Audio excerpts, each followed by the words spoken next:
Looking for a way to connect in the sports world during these unprecedented times? Or you wanted to showcase your talent? Then sign up for a free account at www.watchmylights.com.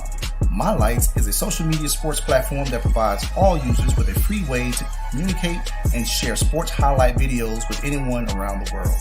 So whether you're a coach and want to easily recruit for your players, an athlete and want to showcase yourself, a parent, grandparent, or sports enthusiast, My Lights has you covered. Users can create a free account to share highlight videos, chat, post, and follow other users. My Lights is the new free social media sports platform the sports world has been waiting for. So go to www.watchmylights.com and get started now.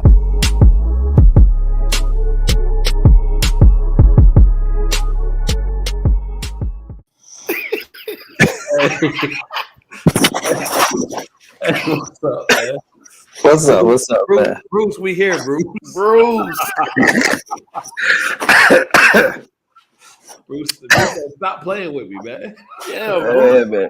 Bruce say this June 26th. Yeah, this is 26th at 8 o'clock. At 8 o'clock. At 8 o'clock. We here, man. Bruce, we appreciate you, brother.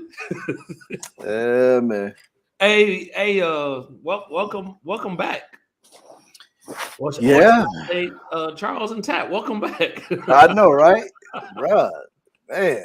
It feel like it's been a minute. It's been a minute. It has. I was reminded the last time we went on was Mother's Day. Yeah, Mother's Day. What they supposed to be doing in the play? They doing what they supposed to be doing. That's the last thing we talked about. Right. May 8th. So, anyway, man, we appreciate everybody for being patient with us. Month of June is crazy. Travel season's crazy. Everything kind of kicked back up this year, so we're still in effect. Yeah. Actually, 17U still I believe all the age groups are still going. So I think everybody's still gonna have the tournaments in July. Yeah. So we had an opportunity to jump on, so we definitely want to jump on, man, and chop it up a little bit, talk about what's been going on for the month of June, high school basketball, how we finished out May, AAU basketball. We got a special guest on the show. This is the last time he gets called a special guest. After that, he's family. Yeah. We'll bring him in, man, and he's going to talk to us about the basketball scene. Working some camps, worked a big camp with On the Radar today. So he'll be able to talk about that a little bit. But before we get to that, man, Tat, what's up, brother? Nothing. Just trying to stay afloat, man. Like I say, June basketball, high school stuff, man. Seen a lot of good things. Coach Gorman had them rolling. During the summertime. I don't really get out to be at practice much because we practice during the day. I work during the day.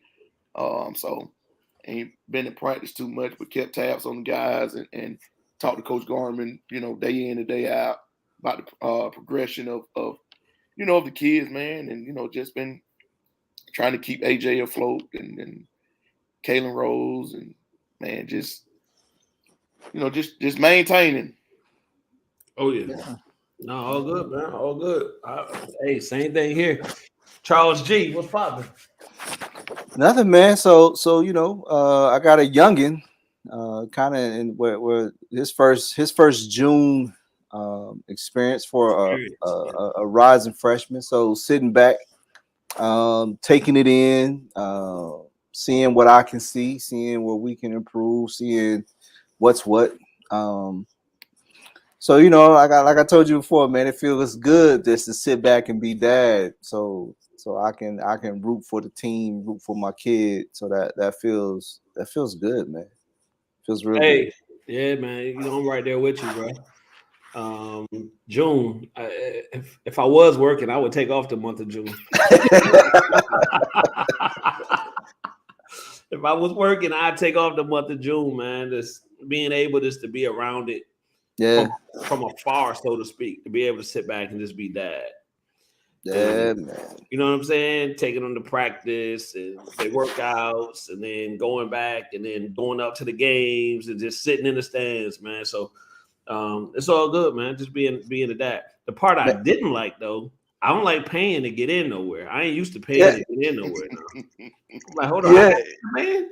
Yeah. So we went up to the joint, man. I walked over to the coach's table for a second. Now, like, I got to sign in. Like, wait a minute. So that was a little different, man. So my wife quickly reminded me, "Oh yeah, this is what we do." And I was like, "Dang, my fault." This is what this feel like. I don't even know how to work this. But yeah, what up, E? What's up, Eric? EMP. But yeah, man. June's been good, man. Finished May kind of strong with my 2028 group. Proud of the growth that I seen there, and then go right into June, just like basketball heaven, man. So man, go ahead, Chuck. Go ahead. No, man. I was just gonna say, man. I really enjoy this side of it, man. So I get to sit back, right? And I don't give my son a lot of critique after a game, or it's just, hey, good game, or whatever the case may be. So I can. It feels good to be that supportive person, man, and just sitting in the corner. You know what I'm saying? Like, all too often as a coach, man, because you replaying everything in your head. Like my wife tell me, I got a big memory, so I remember sets, I remember certain things, and I'm like, oh crap, I should have did this, or I should have did that, and it's going back watching video. So now I'll still do that. I'll go back if somebody recorded something. I'll go back and watch it, but I'm just sitting back, man. I'm loving it, man. But go ahead, Ted. I'll tell y'all this, and I know you guys ain't gonna say it, but I enjoy hearing the feedback of the progression of kids, of all the kids. And all of the kids' progression is from what I've been hearing from, the different coaches when they go back to their high schools, or if they're those middle schoolers that are moving up, translating their game to the high school.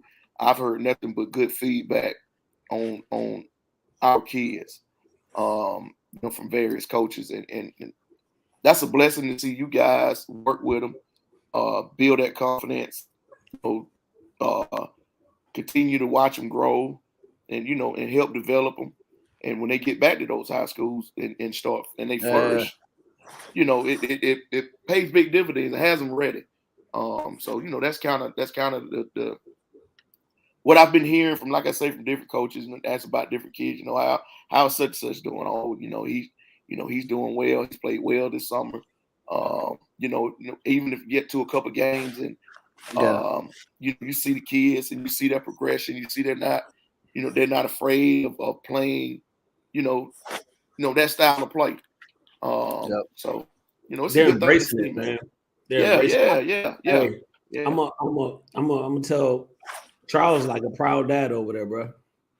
I am. He should be. No. Not only with Malik, all the rising ninth graders that he got over there. Yeah, that's what I'm saying. Yeah, that's what I'm saying.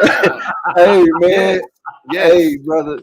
And you got him you got him at all schools. That's KP will tell you, man. I be deep in it, man. So whether it's I got a rising freshman playing JV or varsity, man, I'm locked in. Like I'm locked in watching them kids, man, because I want to see them do well. So he over there coaching on the hey, Pastor Charles, calm down, man. Calm down. Hey, I'm gonna tell you the task of it is when they play each other, and you almost looking like he does something, but he's against your team and he does something. I can tell you this, and I did it with I think the only person I ever did it with was Trey Green.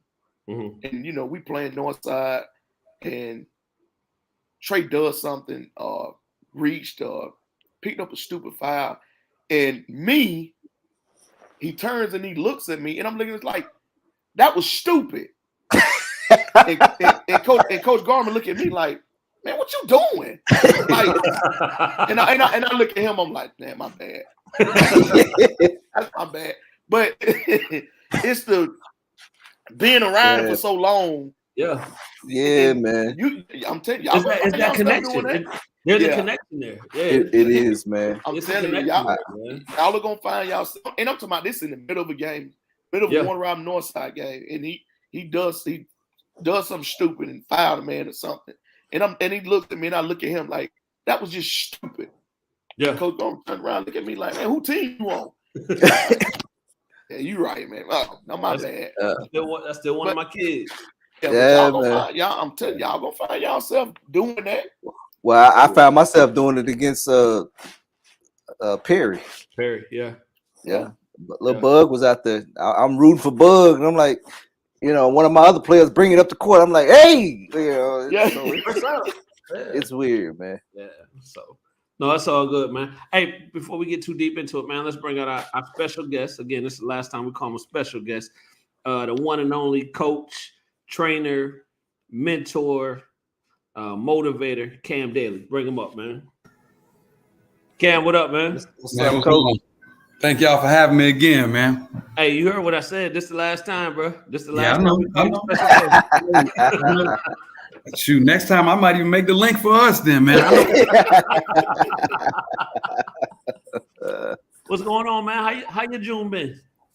Man, my June been hectic, man. I got a lot going on with our Nike camps in the mornings, and then I got some of our pro and college guys come in bright and early in the morning, and man, they're ripping and running, man, trying to get some stuff, situated because my gym is still going in the afternoons too. So, man, June been crazy, man. But I've been trying to watch a lot of stuff, watching film, watch the draft. Trying to watch film and stuff on the high school guys, AAU stuff, high schools with June, just some of everything, man. Talking to college coaches, talking to high school coaches, and just trying to make Coach Black. Yeah, my man Corey Black.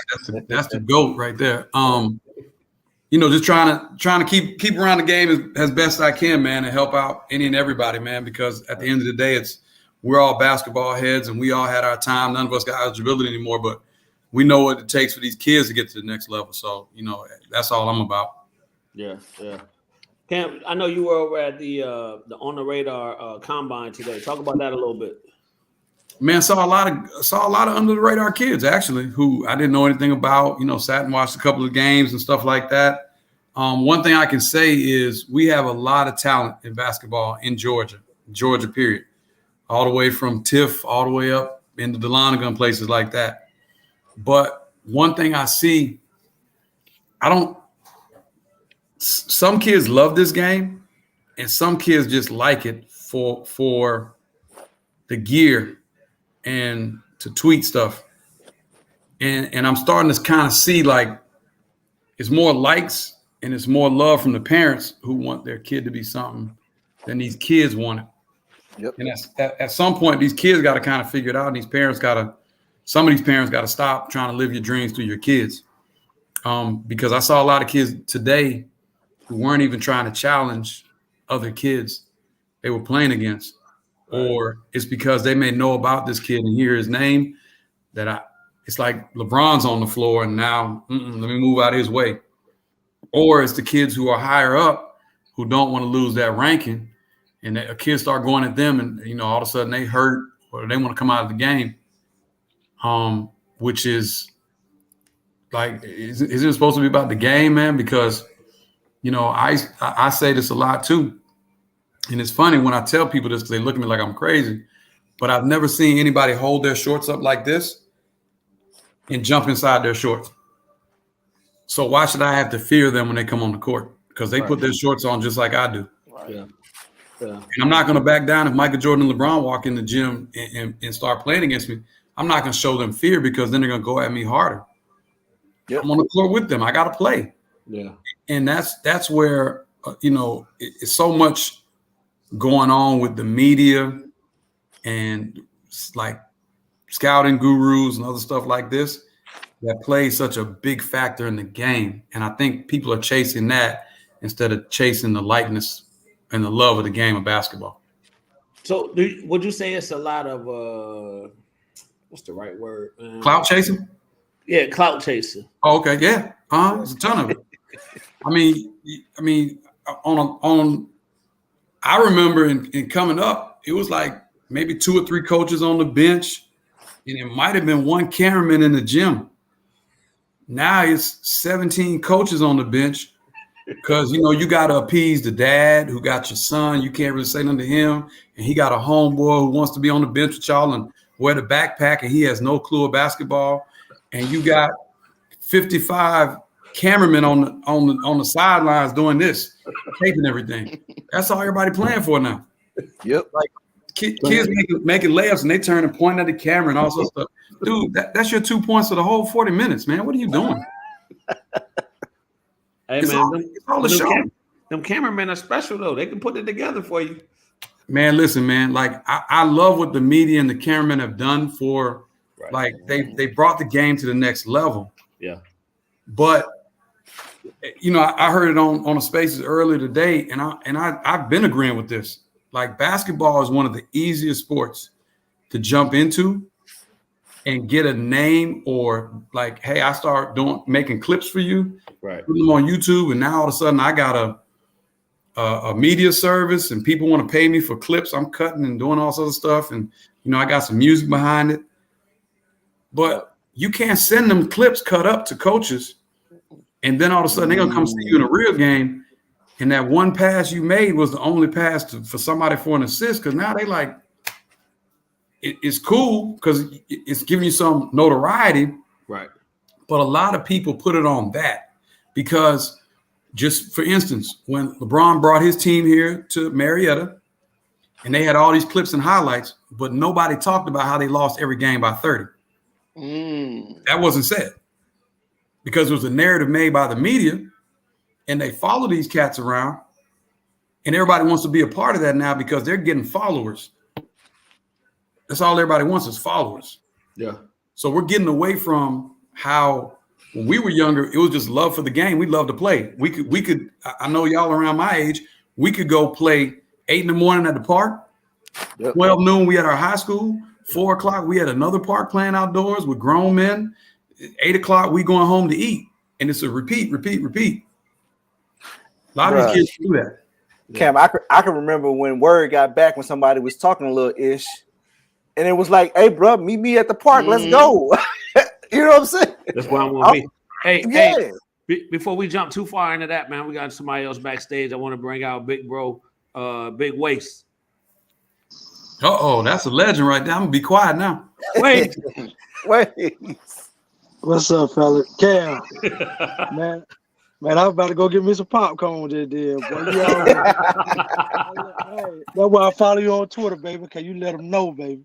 Man, hey, dog, me and you have talked so many times, man, and it's nothing but respect for you for what you do. And people don't even understand what you've done for Middle Georgia. And like you said the other day, I laughed at you the other day when you was like, hey, they can't talk about Big Waste anymore. So now they're talking about my daughter. I said, oh, man, this dude done lit a match.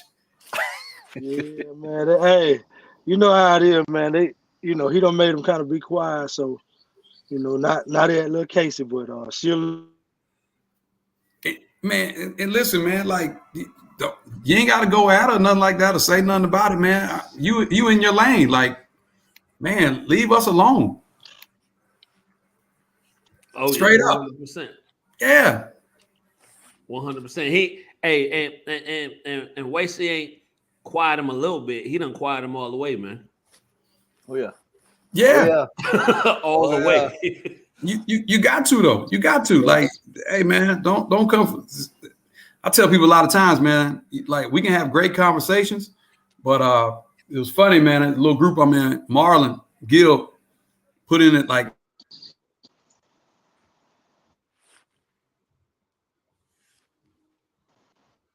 some of these folks don't know what they're talking about, so I'm just gonna be quiet sometimes. Cam, you broke up a little bit. What was you saying? Oh no, I was saying like I'm not gonna argue basketball with non-basketball heads. Oh, there you go. Say that. Because it's a lot of dudes who you arguing with out here about the game and about rankings and all sorts of stuff like this. And I think about it sometimes. I'm like, man, I can't argue with you about basketball, man, because I just don't know your knowledge on this game, because I'm 20 plus years in this game and helping kids at all levels. And I've been in the gym grinding from 8 to 8. I'm still in the gym grinding from 8 to 8 sometimes. And it's like, I love this game. And that's why when we talked about earlier, like, if you love it, I can tell that from the jump. When you come into the gym, I can tell if you love it. I can also tell if you like it. And them the ones I'd be like, hey, show me you love this game. And they can't. That like it and love it. That's the thing. Hey, but Cam, you said something a minute ago, man. And it was so I kind of want to just go back to that as far as the popularity, right? So how many followers I can get and all of that, right? Mm-hmm. Now, because of the NIL, do you think that's why something is shifting that way? Because if I got a lot of followers, now if I go somewhere, people going to gravitate to that. Now I can get paid. So it isn't even about the love of the game of basketball anymore. It's about, I can go ahead and get this money right now, this bag right now while I'm in college, or even some kids while they still in high school. Man, listen, man. So the other day I was just thinking about what you just talked about. So I said, man, let me look at the Hawks, like all the contracts they got, including the G League guys. Right. So there's a dude on the Hawks roster was making $19,000. He's an NBA player, but he's making 19. That was it. Right? Wow. Yeah. Then there's a dude that these high D1s that's asking for $650 and $750. Shoot, why I want to come out of school? Yeah. The big dude at Gonzaga, he went back because of that.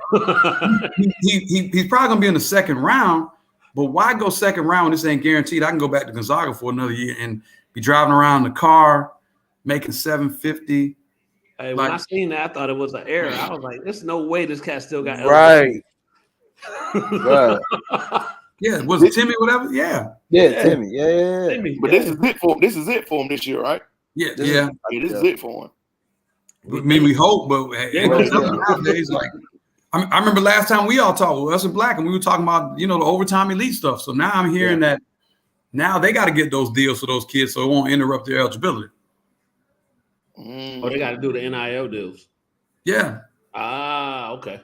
Yep. So that's how they're gonna end up paying them. Yeah. Okay. Yep. So it's like, you're right. Everybody's going for that because everybody want the quickest way to get a bag. Right. I don't want the quickest way. Is that hurting the game? Yeah, because they want the quickest way to get to the bag. They're not putting in the work for it to get to there. Like, I'll give you an example. Like LeBron and Steph are people we really, really watch, right? Right. Kyrie, KD, LeBron and Steph put a lot into their bodies and a lot into the game. You can tell they love the game, right? Mm-hmm. A lot of people want to get to that Steph and LeBron stuff, but they're not putting in the work they do. Because I was telling the kids today, like, hey, all y'all shooting, everybody dropping their hands and putting them down and trying to run the other way like you Steph. Dude, do y'all see what he does in the summertime, though? Like, you don't even know what kind of workout he's doing. Yeah. And the man said in the summertime, he has to make 500 shots a day. And in the season, he has to make 350 a day. How many kids are shooting that much a day? Yeah. It's different. But it's the quickest way to get to the bag because some of these kids, and even with those deals and stuff, some of these kids are picking the wrong schools because of the money, not because of their fit. And they could have been NBA guys, but all right, so you can just put it like this: like a kid can go to Kentucky, and that's his style, but all of a sudden he gets a Fresno State or somebody like that, and it may not be his style, or even a school up north. Slow the ball down, like a Boston College or somebody like that, right? They're giving him more money. Where do you think he's gonna go? So it's interesting that you say that, right? So me and Charles had the opportunity to talk to a D1 coach, right? Mm-hmm. And so me, I asked him. I said, "Coach, let me ask you a question." I said, "The NIL is what's hurting?" Like, no, I asked him about the portal, and he was like, "It ain't the portal. It's the NIL that's hurting me." He said we were going to get a kid out of the portal, and the parents' conversation was, "Well, what's your NIL package?" Yeah, that's what he told us. He straight up told us that. He said that was the issue, and he's like, "Well, we can do something. We can put something together, but that's not kind of where we at with it. And that's why, and I don't know if the kid signed or not. I'm assuming the kid's not going to sign with them because the NIL package wasn't up for him. Yeah. That's crazy. Yeah. But That's what this is coming to? Yeah. Yeah. And then see, like, the portal and all this other stuff like this is messing up the high school kids, because I know for a fact there are a bunch of coaches this weekend who were at these live events. Right. They were just there to show face and hopefully they get a kid on the second go round. They weren't there looking at them. They were just, hey, let them see my shirt, my name. No, I had interest. But man, we in the portal. Because why are you gonna take a kid who, one, don't understand the game yet, two, not playing hard because they want to be cool now, you know what I'm saying? And then three, I got a grown man in the portal who don't play to the D1 level, knows the speed, knows everything I got to go on, taking care of his body. What you gonna go for? Right. Like it's like you know, in the NFL, if I got a wide receiver who's 5'6", 100 pounds, and then I got a 6'3" dude who runs a 40 like him, who played for the Cardinals or somebody, I'm gonna take this dude instead of the college guy. I want somebody who knows the grind and understands it. But that's another thing. A lot of these kids don't understand, on the men's and women's side, the grind of taking care of your body and the everyday grind of being a college student. Yeah. Where you got to go to class, you got to wake up on your own, you got to be at weights, you got to be at individuals, you got to be at practice, you got to be at study hall. Kids don't look into all that stuff. They just see the glitz and glamour. I might be on TV. So okay, so let you know, we talking, let's talk, right? So I seen it was a handful of kids, younger, 24s, 25s offered, right? Offers been flying off the table. What are these offers? Are these legit offers, or are these we showing interest so we want to keep you engaged? Committable offers. Man, they gonna offer because they like you, but you gotta also think, like, you gotta go to campus first. Is that coach still gonna be at that university?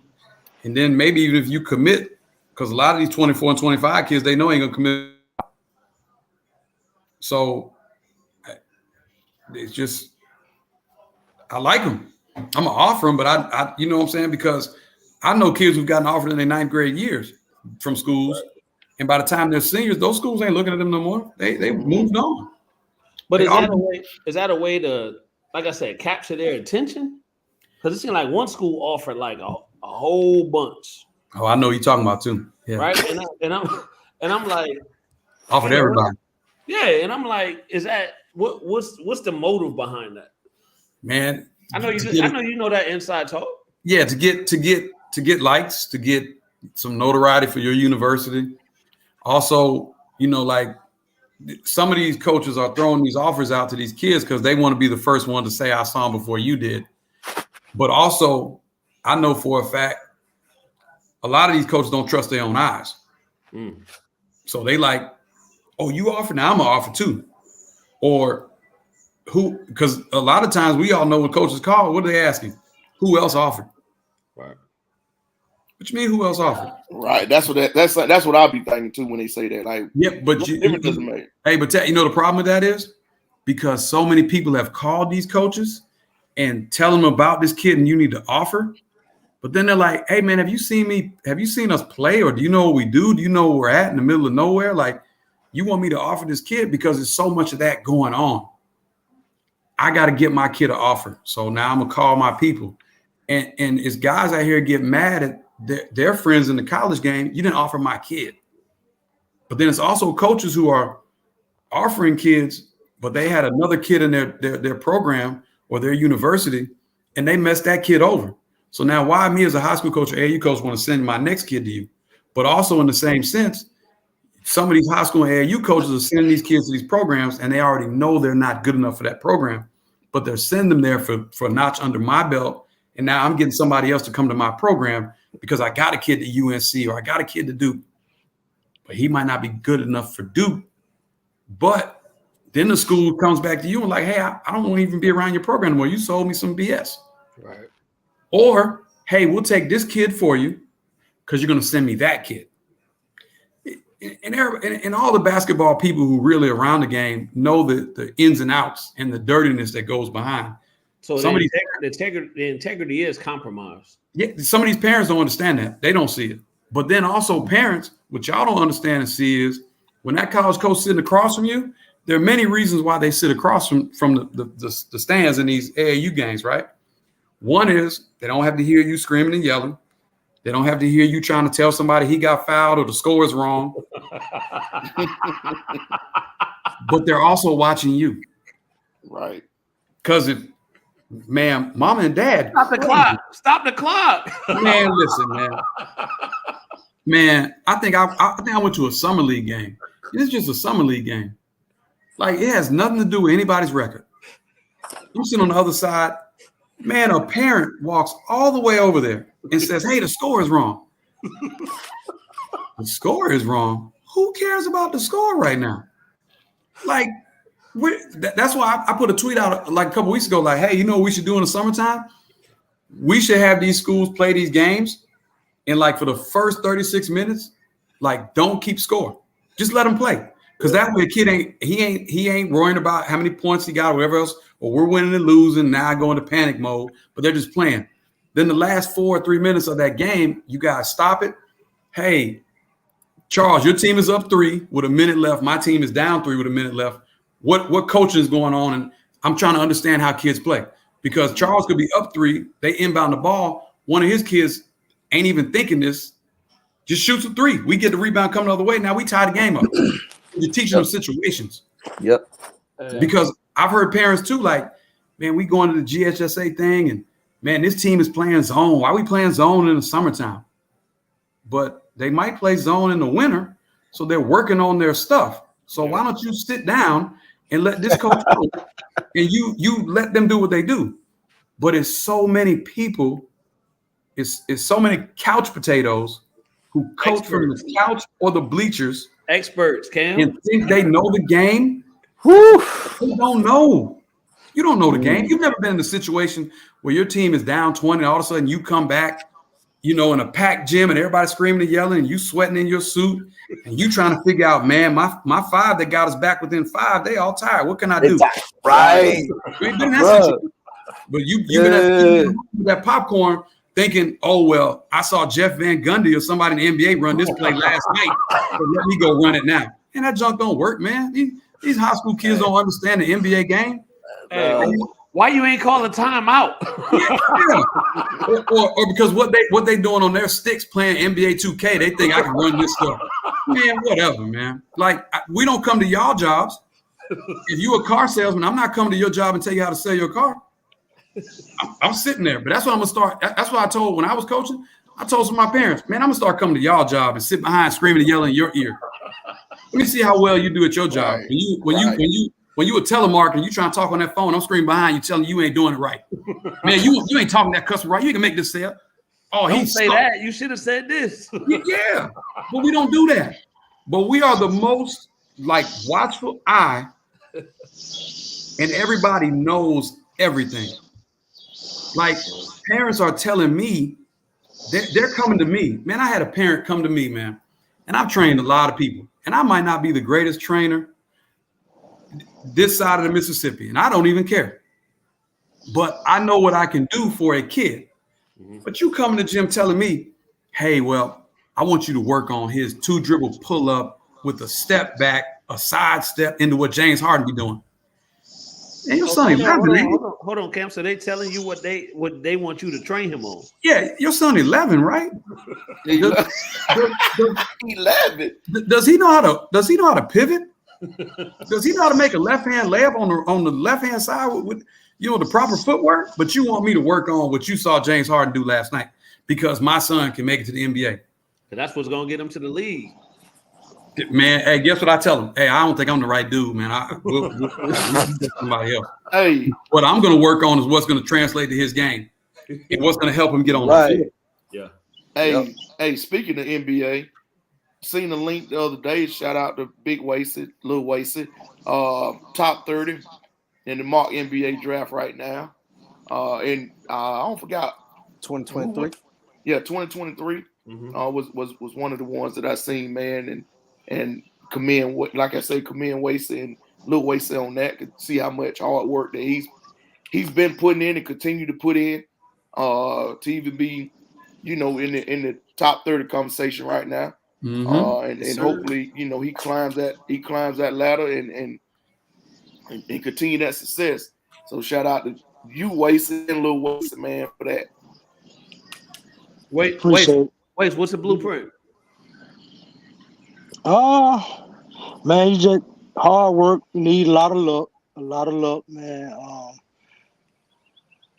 Humble. Just do it the right way. Cause I'd be a lie if I told y'all I can see. I saw this coming, but it's still a long way to go, man. It's just projection, but you still got work to do.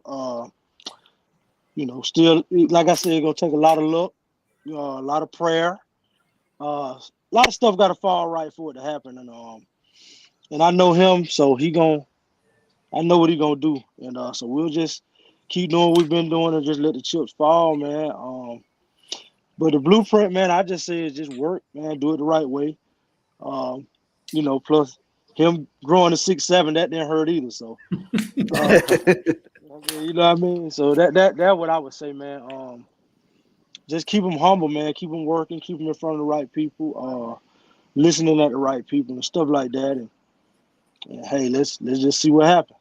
Hey, Waste. I was waiting for you to say though the all of that what you said is definitely it, man. But I was waiting for you to say the pure hearts, man.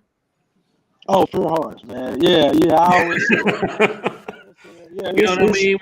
When it's about what it's about. You know what I mean? And not nobody else but running your own race, man, and supporting and doing all of those things, bro. Boy, you hit it on the head with that, running your own race, boy. Woo. Yeah, man. It's tough, man. It's tough. A lot of people, they say they want that D1 life, man, but I tell you, experiencing it, going through it with him last year, it's tough. It's real tough, man. And some long nights, man, some long rides home. Some waking up in the middle of the night, uncertainty, all kind of things, man. So, when you see what you see, as far as some of the results, people don't know what all he's been through and what he's, it's gonna be some more obstacles to come. And so they don't see that part of it. But man, that stuff is tough, man. With all these new rules and NILs and transfers. It's so, man. Hey, man, you got to try to get in and get out of that now, man. Like, it used to be, in my opinion, it used to be about, man, go there for 4 years, see if you get your degree, and man. But it's slowly going away from that because it's more, when you bring money and stuff involved in it, you're really taking away the amateur status, and you treat them like professionals, so to speak. And I think it's only gonna get worse. So, you're gonna see kids trying to get in and get out and maneuver this way, that way, transfer. Even coaches doing it, man. You're getting the hell out of there. So, it's a business, man. It's a new day, man. Everything is, the landscape changed, man. It's going to change every year, in my opinion. So let me ask you this, and kind of talking about the NIL again, right? So I think everybody wanted to see, for the most part, athletes receive some type of compensation, right? And not struggle like the struggles that we hear. But does the NIL put more pressure on the college athlete, right? Based on now, because it is more of a business now, and when you are getting paid, but now you're still having to maintain your grades and do all those things that go with the amateur status or the student status. But because we're giving you this money, then now the expectation is you should be killing it over here as well, because we're sponsoring you, so to speak. Well, it's like Europe. It's like Europe. Like, dude, so many people who play in Europe, they don't even understand this. Like, you could be an American and you ain't doing what you need to do when they paying you that money. Man, they gotta have a hot ticket for you whenever it's time to go. So it's the same thing with college. They got a hot ticket for you in June when you sitting in there meeting with them coaches. Man, we done gave you this much money. We done did this. We done got this for you. and this is what you got to show for us, like do to us. I'm with Wasey. Like now it is so much of a business, but it's always been a business. Right. College basketball has always been any college athletics with the big time stuff. Football, basketball, they can these parents don't understand, they can come into your household and tell you they want your kid to help get a degree. Man, that's the furthest thing from the truth for them. I'm sorry. Sir. Yes, sir. Because they gotta win. Getting a degree for your kid to be in that school 4 years is great. They're gonna tell you that. Some of them will help you. But others, man, we got to win because I got to keep my job because it's about this bread. And they feed, that's their livelihood. So, of course, with everything that's going on now and that being their livelihood, it's a dog-eat-dog world now. Because now guys they're so scared to, like, point this kid out now because there's so much riding on him. And if I bring in the wrong kid and he gets us fired or we have a losing season, or this is my guy that I brought in, the other coaching staff is looking at you and the head coach too. Like, you said this dude was good enough for us and we made this happen and made that happen. But then some of these schools are out here too, telling these kids all these deals they can get them. Some of y'all kids and y'all parents better do your research too.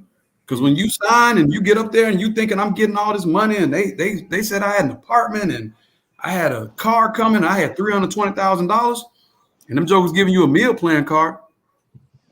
Yes, sir.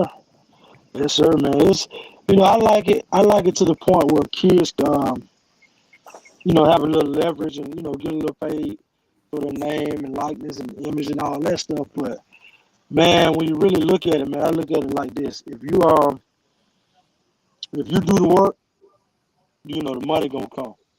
Yeah. The money gonna come. Game. The long game. Yeah, the long game. There you go. So. Little ways he flirted with the portal a little bit when the staff left. And, you had everybody, we got this NIL, that NIL, And I'm like, man, I ain't really trying to pimp him out like that. You know what I'm saying? Like, right. I just want to make sure it's a good fit for him. And so, at the end of the day, man, you look at it, if he didn't go to Georgia and follow the old staff, then anybody he played for was going to be new. Right. So you might as well just, you stick it out where you're comfortable at. They show that they want you and continue to show that they want you. So, just go put the work in, man, and let the chips fall. Because I always been about that work now. Yeah. Always. Yes, sir. And then secondly, think about this too, though. I hate to cut you off, KP, but no, you good. Think about us. If we were back in college and you got an NIL deal for say $350,000 and they gave you a brand new Mercedes. Mm-hmm. I know what I do as a kid. I ain't had this much money in my bank account. Boy, I'm going to the mall every day. Yeah, buddy. I'm buying the bar out. Like, I'm going Yeah. crazy. I don't even know what a college student is because I'm getting paid like I'm an NBA dude. So they're going to start living that life because a lot of these kids, they don't learn. They ain't learn how to take these classes in cash management. Nope. Some of these kids who get it, their parents ain't got nothing. So their parents are like, because some of these kids with these deals, and I've been hearing this, they like, hey, my mom got to come to the school. Y'all got to get her apartment too. That's included in the deal. Oh, Like, it's all kind of stuff, man. Yeah, my baby mom coming too. Like, she coming in my kids. So y'all get us an apartment off campus too. Dang. And Wow. they get it. And then some of these kids getting that stuff. So the NIL is part of the recruiting pitch now. Oh, absolutely. Oh, yeah. It ain't about gearing no more. It ain't about who sponsor you with these Nikes. It's about, man, what can you put in my bank account? Yeah. And that's off top. Yeah. That's crazy. That's crazy, man. But So how does that factor though, right? So how does that factor in? So yeah, I got this NIL deal. Like I was just saying, now I got this expectation because of this deal. Now as a school kind of looking, hey, yeah, my grades may not be where they're supposed to be for eligibility wise, but I got this deal. I got to get out here and perform. Man, if you a top 7 kid at any university, man, you really going to class, man, they got you in basket weaving. Anyway, they got you in basket weaving and cutting the grass, unless your parents and you really looking at it. Man, you get a degree in paint. So, like, they man, come on, man. Yeah. It's come on, man. It's like everybody's pimping everybody, man. And it's always been this way. But now with the NIL stuff, it's just now it's on a more open stage. And these kids are getting their money, which we complained about for a long time because a lot of these kids, the cafeteria closed, you know, like Jalen Rose said a long time ago, man, we eating peanut butter and jelly sandwiches and I'm going to the mall and they got the Huaraches with the Michigan shorts and our jerseys. Right. We ain't getting no money off of that. Like we hungry. Yeah. Charles, put that last comment back up, Charles. So, yeah, you want to know what that criticism is going to be like now that they're getting money, right? Probably a little bit different. You know, you go out there, you have bad games, drop passes, turnovers, and etc. I don't know. This is new.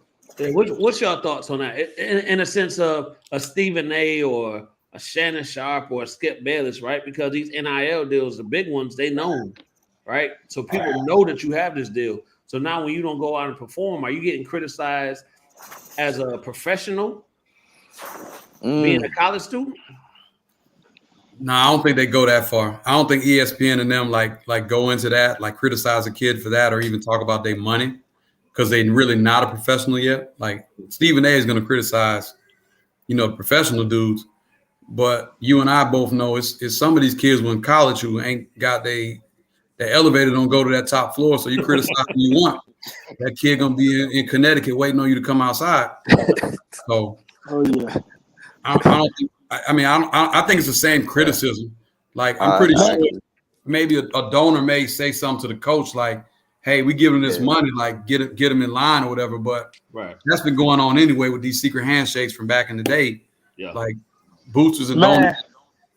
You know, and so for me, it ain't really the NIL, bro. It's the transfer portal for me.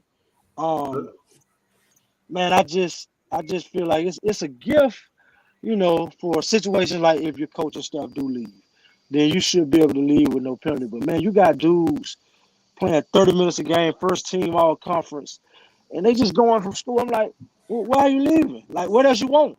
Right. And then what that's doing is making, to me, man, you know, it's making coaches not value high school kids. And you got some high school kids out there that, you know, that can play, man, and are a certain level, but they're not, you know, they're gonna have to go to a lower level to prove themselves, then move up. But now that's the part I don't like. The part I do like is I do feel like it's putting some dudes on the level they should be anyway. Mm-hmm. And you know what I'm saying? Like some dudes, you'll see them go high major, you be like scratching your head. And then like the next year, you know, hey, we transferred to, you know, we're going down D2, NAIA or somewhere. But that was you all along, you know what I mean? Yeah. So that's the part I do like. I think it's leveling the field on that. You know, but the other part just jumping school to school and, you know, college coaches they don't even want to entertain the high school kid. I'm like, bro, like, man, come on, man. I mean, you got to at least do your job. So you know? let me ask this for Wasey and for Cam, just your thoughts on this. So is that the new pattern, right? So a kid probably is gonna have to go lower, maybe than what they should, and then take that chance in the portal. Because while we talk about the portal, there's still a lot of kids that was D1 or whatever that's still in the portal that didn't get picked up. So how do you assess that gamble to put your name in the portal to potentially get picked up by somebody else? But I'm like Wasey though. Like a lot of these kids, they're in a great situation. Mm-hmm. And a lot of these college athletes who go, their goal is to get to the professional level. Right. So if you're good enough, they're going to find you. Like no matter what level you're at. Mm-hmm. But I'm with Wasey too. Like a lot of these kids go in over their head because some of these kids who go to these big time places, they haven't been taught the proper game in high school through the AAU coach, the high school coach, maybe even through their trainer. Right. You know, because they go to a trainer and they're learning, you know, 55 moves, you know, to do when that doesn't translate to the college game. You know, for me, my first interaction when I got to college, when I got to junior college, man, my coach Mariano, we were doing these drills and we was working on fades and curls. My high school coach never taught me that. I never learned that. So when it was my turn in line, he's like, hey, I need you to curl this. I'm like, curl what? What are you talking about? He's like, man, get your ass in the back of the line. Coach, teach him all this stuff. I ain't got time for that. So how many high schools in America are doing 20 minutes of skill and development, either before practice, during practice, or after practice, to really teach these kids, hey, you're going to be a guard. Let's do some other guard stuff with you. Teaching, pin downs, curls, screens, all this other stuff, proper footwork on catching it, getting your shot off a little quicker. That ain't being taught at 60 to 75% of these high schools. Cam, they don't get you on the highlights, though. But it's going to give me playing time, because when I gotta know how to read this dude on when I get a screen coming, right? I don't know how to do that. How am I getting open to get on a highlight? Yeah. You see what I'm saying? So like that's not being taught. But also some of the stuff ain't being taught because some of these parents and these directors of these programs and everything else are also coddling the kid and then holding the coach's hands behind his back, because now you can't coach him the same way you coach this kid, because you can't afford for this kid to leave. Right. So at the end of the day, what are we all doing and what are we teaching? Are we teaching the game to make this game go to the next level, or are we teaching this game to pad our pockets and make sure people get paid? Yeah. Hey, real quick, Tat, you got some kids that can't leave? They can do whatever they want to do. Hey, that door opened the way it closed when they came in. Hey, I didn't see your eyes go up. I'm with you, Tat. Hey, Cam, let me ask you this though: whose responsibility as a trainer to teach these kids how to defend? Because when you look at training, and not all trainers, but I would at least say 75 to 80%, you only see the offensive end. It's 100%. You was being nice. All trainers. How many of them are really teaching everything? Rebound, being able to pass with your right and left hand. Right. Being able to make different passes, being able to read stuff while you're doing things. Also defensive stuff, because you got to give them a chance to have situational stuff, 1-on-1, 2-on-2, if you got small group, 3-on-3, in order for them to be able to learn how to play.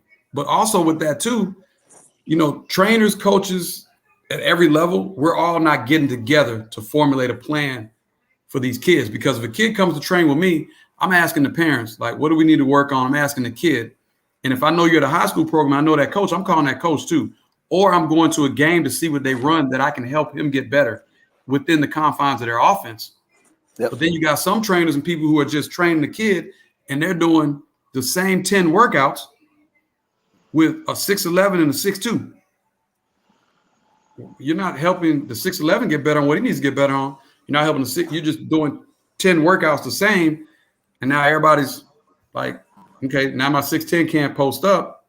And he working on crossovers in and out, a hook, instead of what's going to help him get paid at the next level if he decides to go catch the ball, turn and rip through and make 1 or 2 moves. But all 7-footers now want to be KD. All 6'2" dudes want to be LeBron. Well, I'm sorry, you're 6'2", you're not going to be 6'9", 240.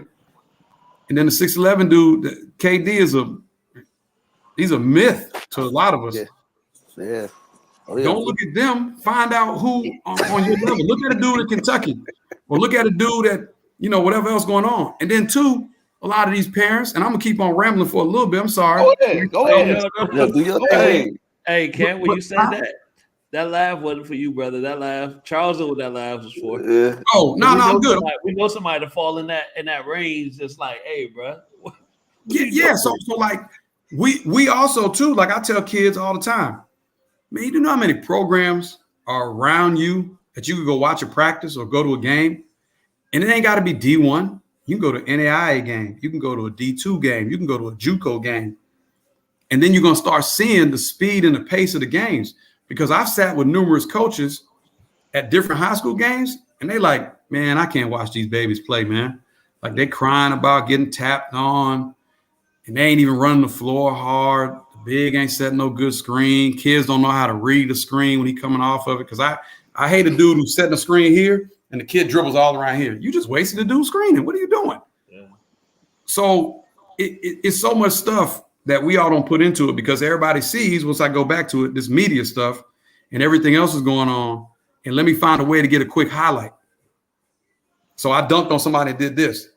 Man, that was your first point in 65 games. Like, what are you tapping your head for? Like, come on, bro.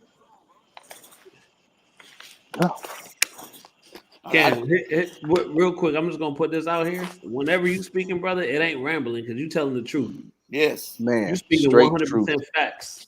Yeah, and I mean, and it's all because somebody did this for me. Somebody kept it real with me. Like, you know, like when I was in 7th grade, I went to Georgetown camp, and I had all aspirations, man. I thought I was an NBA player and everything. Yeah. And I walked in John Thompson's office, and he talking with me and everything. He like, dude, you know, you good and everything like this. Go grab that basketball. I tried to bounce it. The ball was on the ground. He said, hey, son, I don't know when it's going to stop bouncing for you, but it's going to stop bouncing. Then I went as a rising 10th grader. We went to Virginia, and that was my first chance. I'm on the floor with Iverson, and after 10 quick points, and I'm still in the defensive stance trying to figure out what the hell went on.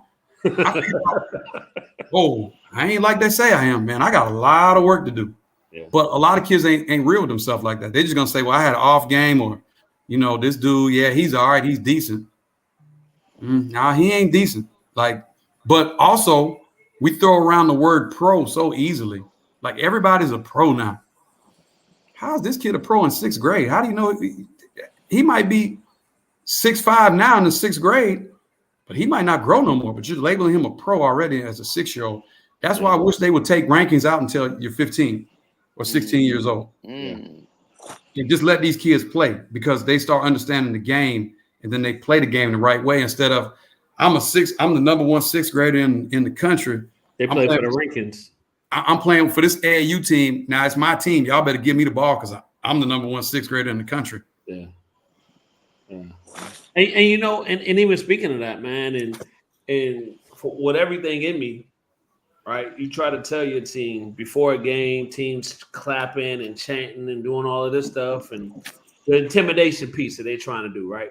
And what we have in 6th graders, we have to tell them. Shout out to Coach Sam. We'll tell them, hey, how many points on the board? None. The ball isn't even tipped yet.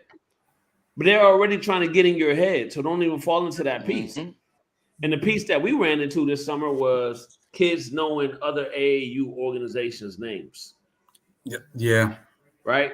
So this team ain't even – you guys have played harder teams, but because you know this name and you know somebody that is 17, you that went to the G League or – made it out of this program, you're already feeling some kind of way about this program. So saying, let's get past that point. So because the camera's out. Yeah, we ran into that a couple of times this year because, I can go on Instagram or I can go on Twitter and this is such and such team. Damn that. You still got to go play. Yeah. Go punch them in the mouth and see what they do. From the beginning to towards the end, we started realizing that. You still got to get out here and play. You still got to get out here and stop our press, or you still got to stop our offense. That's what I can hit shots just like you can hit shots. So, yeah, that's why we try to mold our kids into being tough nose and just hard nose playing. You know, when we go to tournaments, you got to play with a chip on your shoulder. Yeah. It's like they got a name on the front of their jersey. You guys got a name on the front of your jersey. So let's go get it. Hey, well, I think I'd much rather go in there with a white T-shirt on. Let me that jersey. I'm gonna spray paint my number on the back. Let's go. I tell you this, man. That's been the mentality for my group, man. Because we was down 15 points. It's 3 minutes to go. I'm still coaching like we coming. You know what I'm saying? That's just and they buying into it, and they still playing like. Hey, if you believe, I'm gonna believe, and I'm gonna keep rocking with you. You know what I'm saying? So that's kind of the mentality we took. So I kind of, which is good, but which is bad because I kind of left some kids that should have gotten the game, didn't get it the game. There's always the next time. There's always the next time. I tell kids all the time, like, hey, dude, you're only as good as your last game. I don't care about rankings. But one thing, when the game is over with and you grabbing your book bag, if you put your all into it, somebody saw that. If your body language showed otherwise, somebody saw that too. But see, a lot of kids' body language be all off. Yeah. And coaches see that and they know that. Like, hey, man, his mentality may not fit my program, but they also see the kid, like the mentality you're talking about, who got that chip on their shoulder and they're still playing. Because, like, I tell kids, hey, man, I don't mind you talking noise. Like, as long as we ain't disrespecting another dude or we're cursing at the ref, I don't mind. Hey, that's part of the game. Like, we inside the line. Yeah. Make sure when we get outside those lines, you know, like, hey, man, like, that's why I'm not going to say no craziness or call you all this other stuff like this. We're just playing because we both love this game. And when you play the game the right way, more people will come and watch. When two teams are playing the game the right way, they're moving the ball. It's a whole lot of energy because if you walk into a gym and it's about 80 some courts out there and you hear like a bench over here screaming and yelling and they're up defense, all this stuff like this, man, I'm going to go over there and watch them because I want to see what they got going on. Yeah. But if so many kids just sit on the bench like this.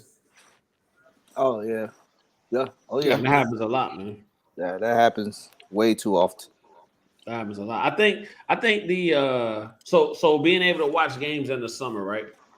I think it's been clearly pointed out or clearly identified kids that don't play travel ball.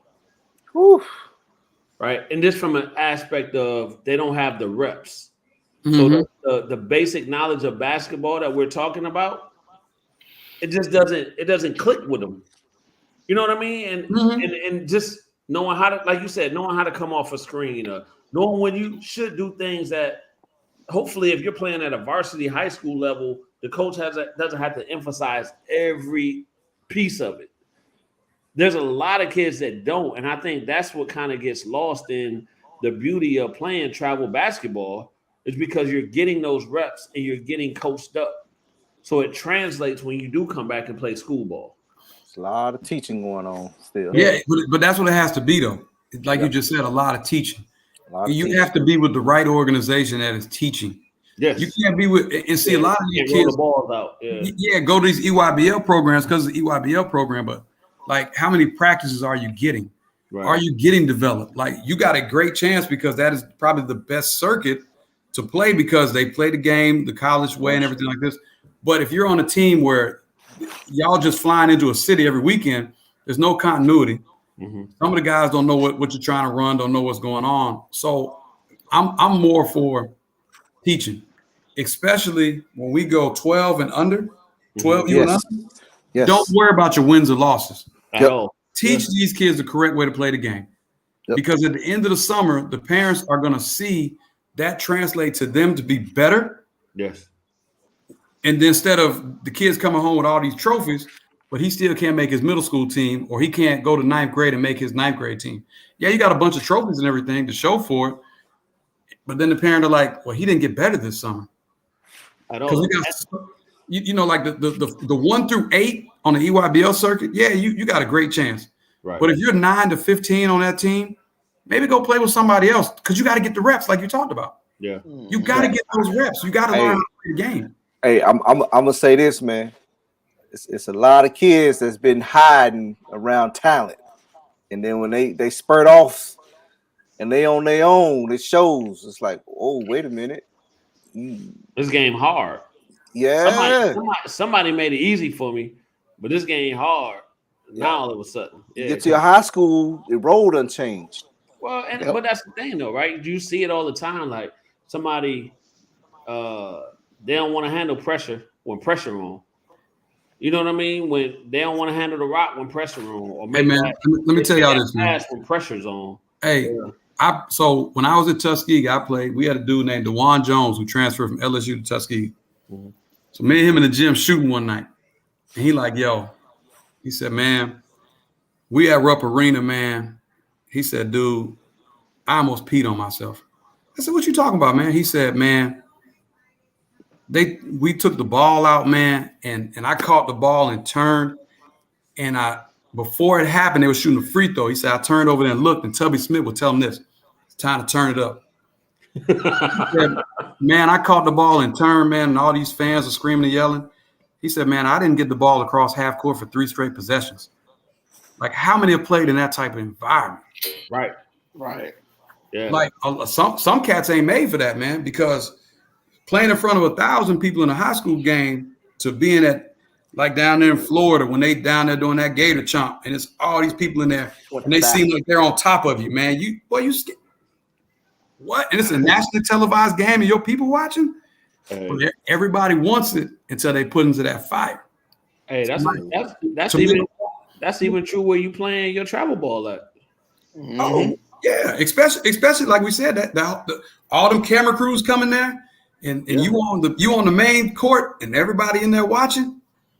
You start looking around, you like, ooh, I don't know if I want this environment. The team pressing me, the double team come with his hands wide, and I'm like, 6'7" guard coming at you. I wasn't meant for this, man. Whoa, I might need to think about another sport.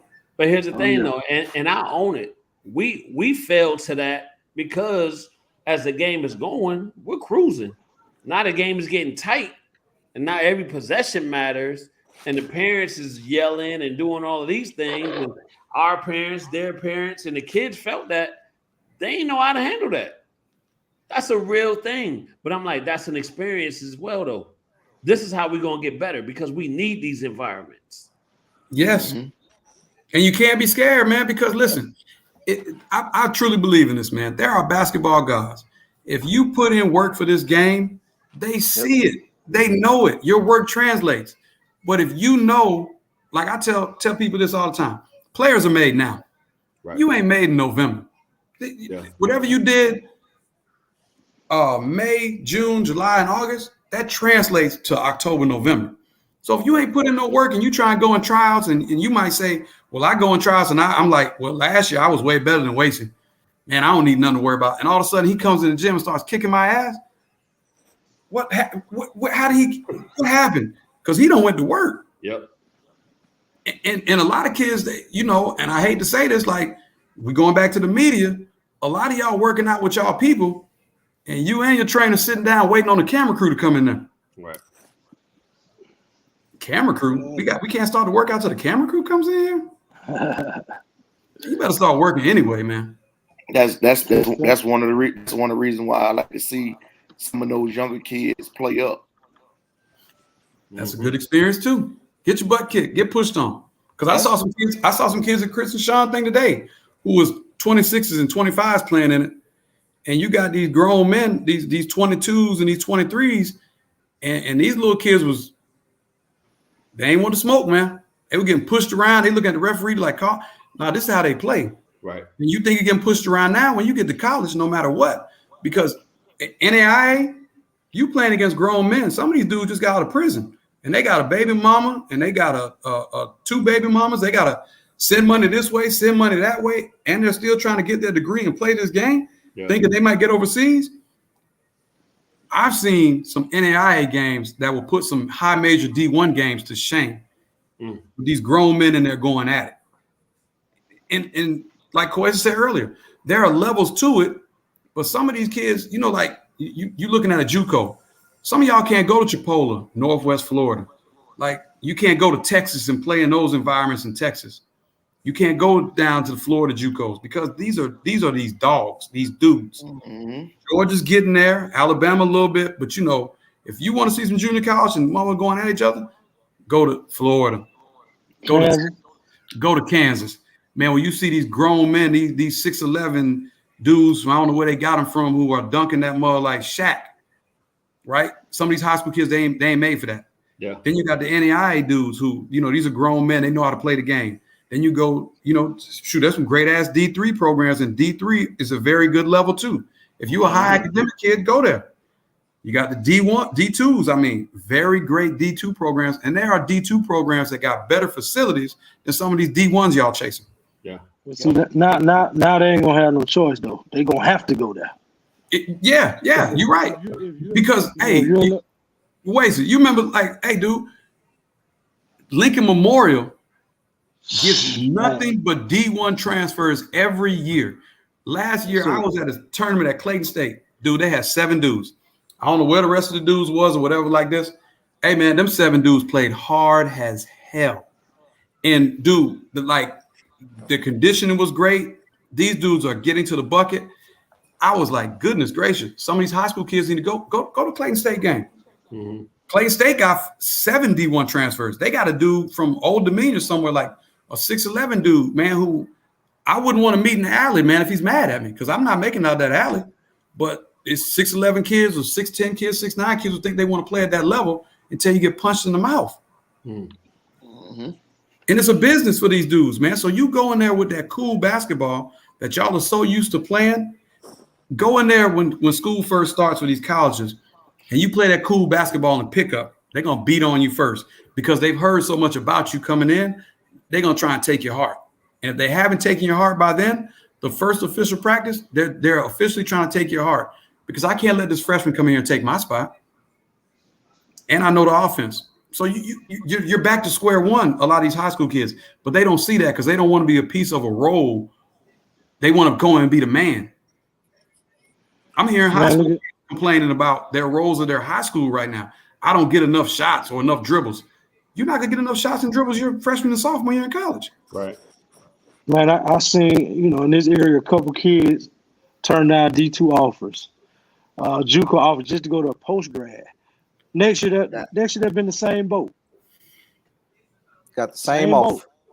Same boat, yeah. And may not have any offers. Right. And then calling you talking about, can you help get me in school? Hey, or like they said, I lowballed them by where I tried to help them. I lowballed you, but you went to a post grad.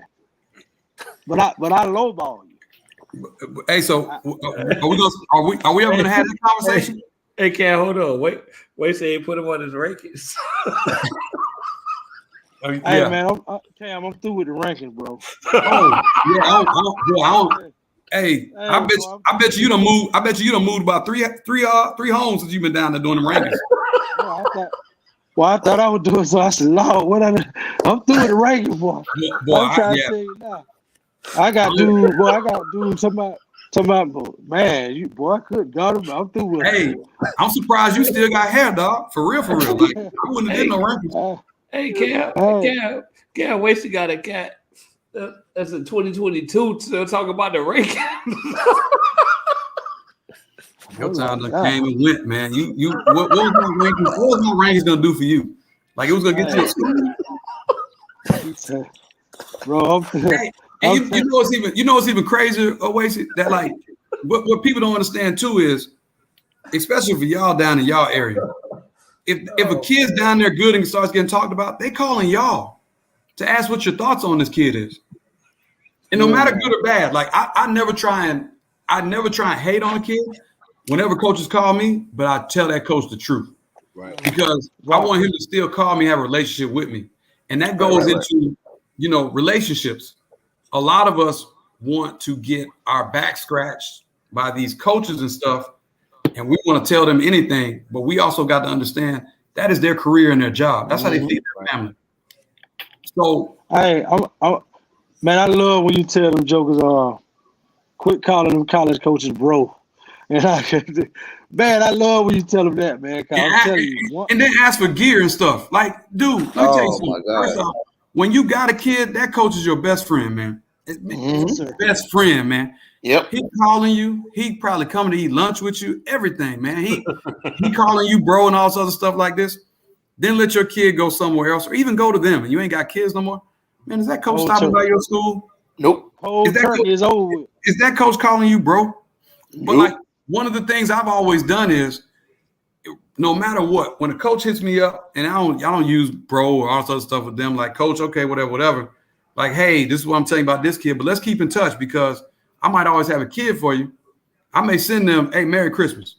How's your wife doing? Or how are your kids? And I start building that relationship with them, and then they're like, man, this dude is genuine. Right.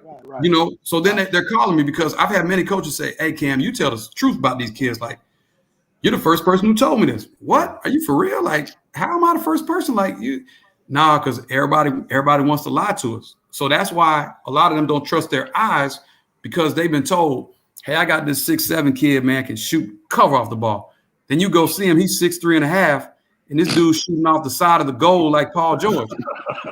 Y'all wasted a trip down here. This kid's 6'3", coach. What's going on? Then they like, I can't believe anything you say. But it's like you say, like, hey, bro, like this is my bro, this is my dude. And I'm just scratching my head like, man, this dude boy, he just trying to get your kid, man. Hey, mess around, let that kid go somewhere. They not going to answer your text. Hey, boy, I'm trying to tell you, he told you, hey, Kawhi, while he recruiting your kid, he told you he got you tickets and everything, man. You might drive all the way to Alabama for a game, think you about to meet Nick Saban. Man, that dude, he outside the gate, man. That dude, he might walk by you and not even, what? I don't know. Yes, sir. Yes, sir, boy. But that's what, you know what I'm saying? Like, dude, of course they're going to butter you up, man, because they need your dude. Yeah. And you're falling for it. Yeah. Yep. That's true, man. And it's funny, too, is like, I go into this, too, like, so many people ask other people their thoughts on a kid, and then it might be either put out there for their media purposes, or that might be what they're telling somebody else. Because I'd be like, a lot of people now be calling me, hey, what's your thoughts on this kid? What's your thoughts? Then it gets silent on the other end. They ain't trying to say their thoughts because they don't have any. Yeah. Right. Because they ain't seen the kid, or they don't know to trust their own eyes. Because, like I said earlier, this game of basketball is the easiest game to get into, and people start trusting anybody because they think. But y'all got to start doing some of this research on some of these scouting services that say they're helping your kid out, and you send them $1,000 a month, and you only getting letters from Topeka, Kansas, from some D5 school that you never heard of. What's that? D5. Yeah. Then you like, what? I don't understand. Well, they said, yeah, because they're getting your money. Yeah. Like, yeah. But Kev, you know what's going on now? All these kids getting these camp invites. Hey, they offers. Hey, it's a camp invite, but you got to hit that link, baby. It might be 15% off. Yes, sir, but you got to hit that link, baby. You gotta hit the link, baby. You got to hit the link. But like, you know, it's so many people worry about like what camp I'm not getting invited to, where I'm not. But like, also, how many of y'all are going on these campuses like on unofficials and telling the coach, hey, I want to come in there in September or October and play with your guys to gauge my interest in your school and also see how I do against your guys. Right. Because a lot of these kids, they're not playing. Like in the summertime, like me and Al with the Stampede, we used to be with the Stampede, me and Big Al, we have been talking. And I was like, man, you know what? We should probably do like a college summer league here for dudes here, because it ain't nothing for them really to like play pickup or even compete against each other, because with the program, it's the pro dudes. I mean, a couple college kids get to play, but when the pros come, they sitting them dudes down. Right. But then you gotta get through all the red tape with the NCAA and everything else like that. But like I don't think these dudes really playing in the summer, but now a lot of them are still at their schools getting pickup and everything else. But what about the dudes who come home for 2 or 3 weeks, and what are they doing? Like, let's get some bump. Let's get them going on. Yeah. And maybe invite like 2 or 3 or 4 high-level high school dudes to let them see how the game is. Because the other morning, I had trained with some of my pro guys, and I let one of the high school kids just come in and like, at first he was watching, and then my pro guys were like, man, let him work out with us. So I'm like, cool. So while he was doing stuff in the workout, they are correcting him and telling him how it's going to be at the college level. Mm-hmm. That's great teaching. And he's not only learning from me talking to him, but now he's on the floor with pros, and they're telling him like tricks of the trade. So he's getting better, and he's translating that to when he gets to school and when he starts playing. But they're not getting that, because now it's either they're training, they're going back to their school, they might be playing pickup, but I don't see a lot of pickup being played amongst dudes like right now. Well, Cam, I was even going to ask about that, man, the pickup or the open runs, right? Are the open runs doing what they're intended to do? And I say that in the sense of, it's like, let me work on my stuff. So it's not really a lot of defensive pressure being played in open runs, so to speak, whereas it's more offensive driven. Kind of going back to what Coach Tat was talking about as far as where these defensive principles and this mindset coming in at. Depends on where you're going though, because I mean I know people playing pickup and they might go to 9, 2s and 3s, and it might be so many people in there. You know, if your team loses, you might not play for a while. Right. And I've also like I was doing last summer. I was doing like an invite only run. And I had like Landers Nolly in there. Whole like Al was in there. Ahmed Hill, Christian Keeling, like all these dudes in there, and they going at it. You know, for not only bragging rights, but they know how to play the game the right way, and they're playing it that way. And I told them, hey man, if this game gets out of control or y'all start BSing, I'll just kick everybody out of the gym, like, because you got people in here want to watch good basketball, so make it good. Yeah. But like you said, then some of these runs, like you got the 6'11" dude trying to bring the ball up the court and shoot half court 3-pointers, and you know they're not working on really too much of nothing, and you're like, I don't want to see this. But it's sometimes that heart got to come out. But once again, a lot of dudes ain't got that heart, and they don't understand that because, like I said earlier, last time I was with you guys, we didn't teach that. We didn't play pickup with these kids when they were younger, and we was in our right mind to still play this game up and down and beat up on these kids and, you know, teach them how to play without a whistle. I think that gap, in this gap right here, we didn't play pickup with them, and the kids didn't learn how to play pickup. So now that generation now that we got, they don't really know how to play the game, and they don't understand how we used to do. When we went to the park and it was like 40 grown men, and you might have went with your 5 from your high school, or 2 or 3, y'all might have played with 2 other grown men, and these grown men are telling you like, hey, dude, if we lose, we're off. Like we got to play the game the right way. It's even funny you say that, man. We took a group over to the park to play, and they're playing against adults. Right. And these were, Charles, what are they, 7th, 8th graders at the time, somewhere in there. Right. They're actually winning the game. They weren't keeping score. The old heads is keeping score.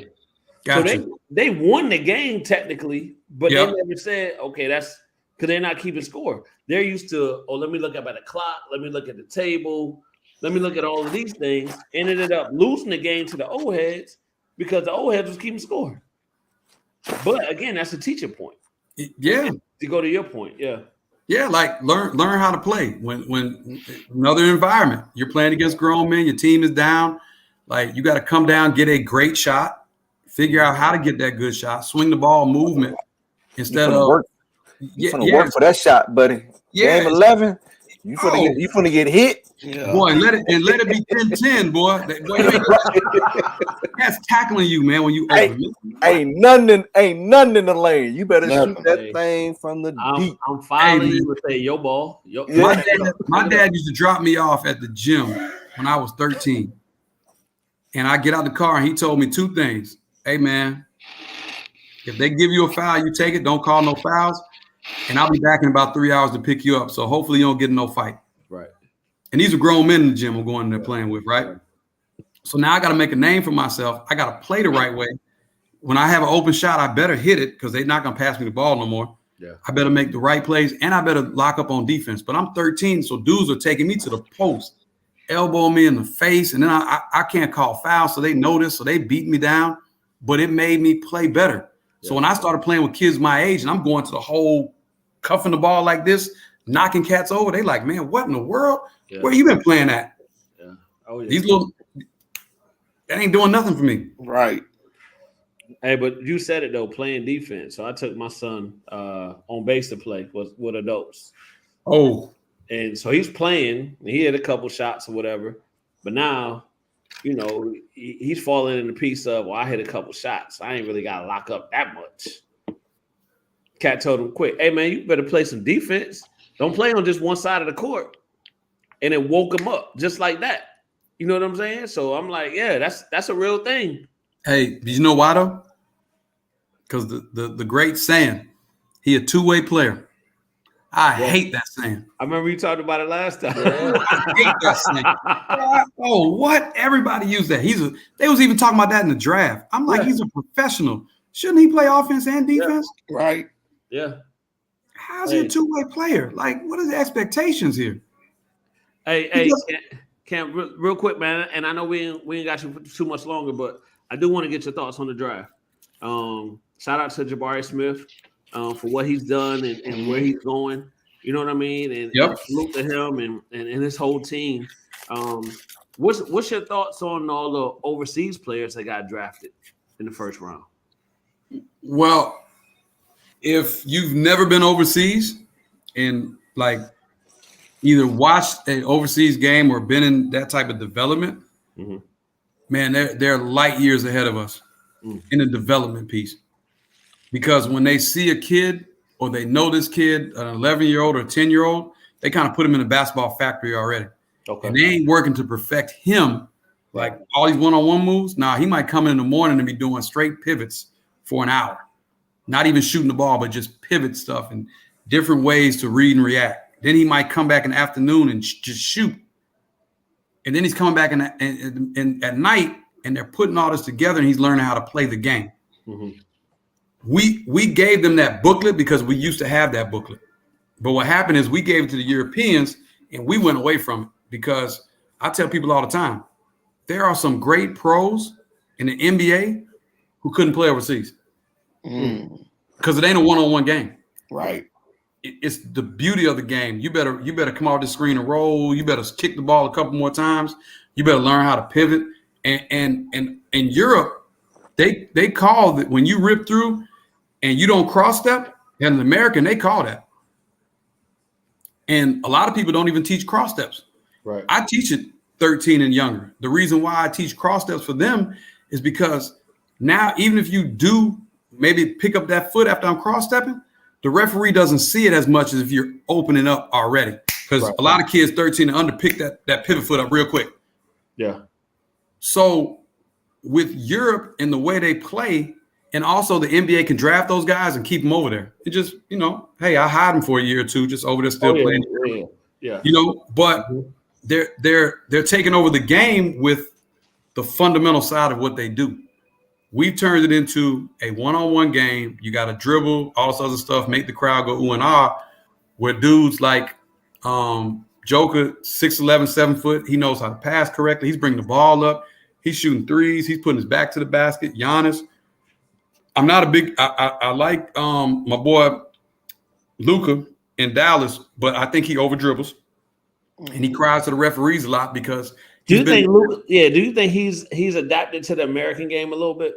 He has because he cries to referees every time. I hate that movie every time. Yeah. And he's believing his own hype.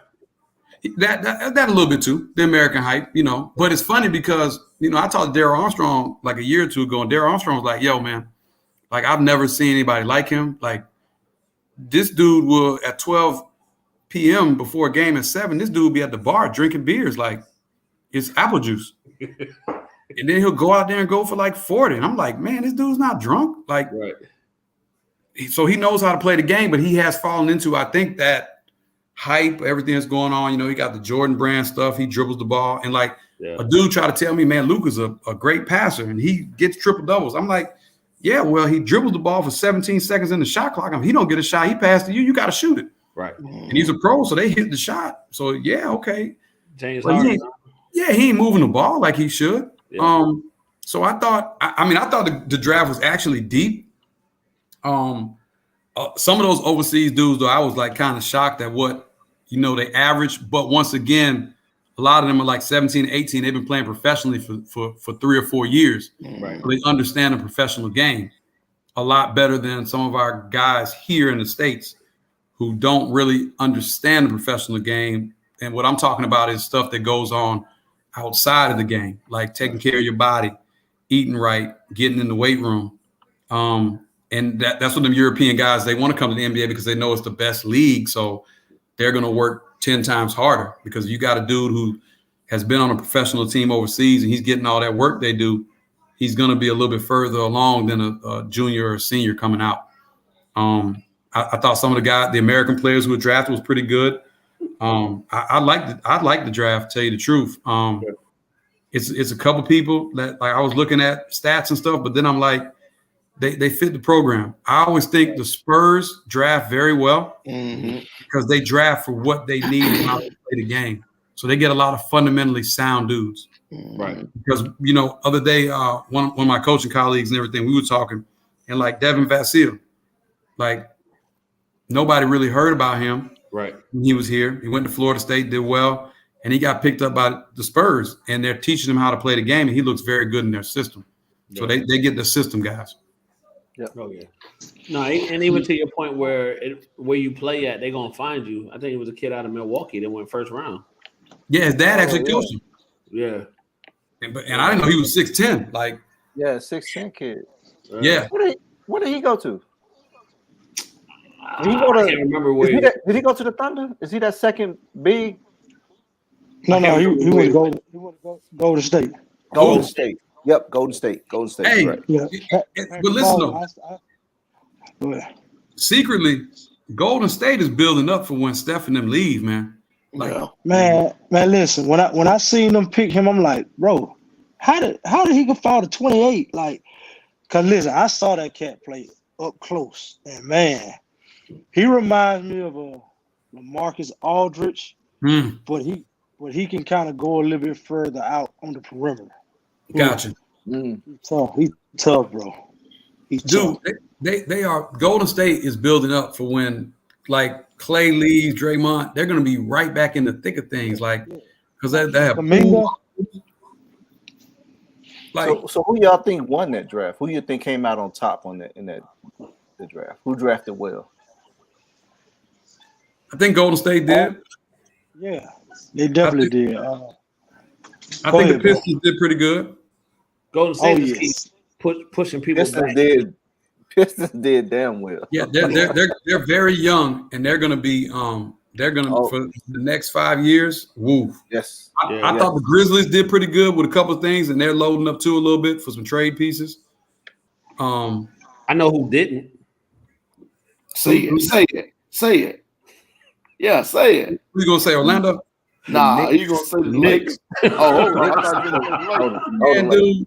But we working on something. We got a plan. Bro. It's all good. The Knicks ain't had a good draft since '76, man. I don't know. They did it. I was looking at who they. I'm like, what in the world are they doing, man? Let's just get a big name. The Knicks did. Get somebody that somebody knows. Jesus. Man, and it seems to me like they loading up at the same. Coach Huff, you ain't had to do me like that, man. I was gonna say it. Hey, but you know what I thought was a thing though. It was like versatile wings, man. Versatile wings. Guys that can 3-and-D guys.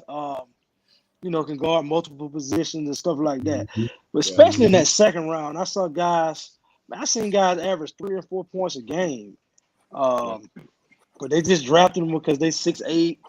They show they can guard and they just versatile. And I'm like, yeah, man, like the kid from Memphis, Josh Minot. He didn't play a lot. I mean, he didn't play a lot at all, and he probably averaged 4 points at best. He got drafted mid-second round. I'm like, bro. I mean, but it was just a lot of big wings that I saw, that could shoot it, then play D, and then guard multiple positions, man. That was a thing for me, what I saw.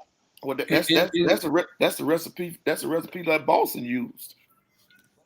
Jaylen Brown, Jason Tatum, Al Horford. They can guard multiple positions, and they're big.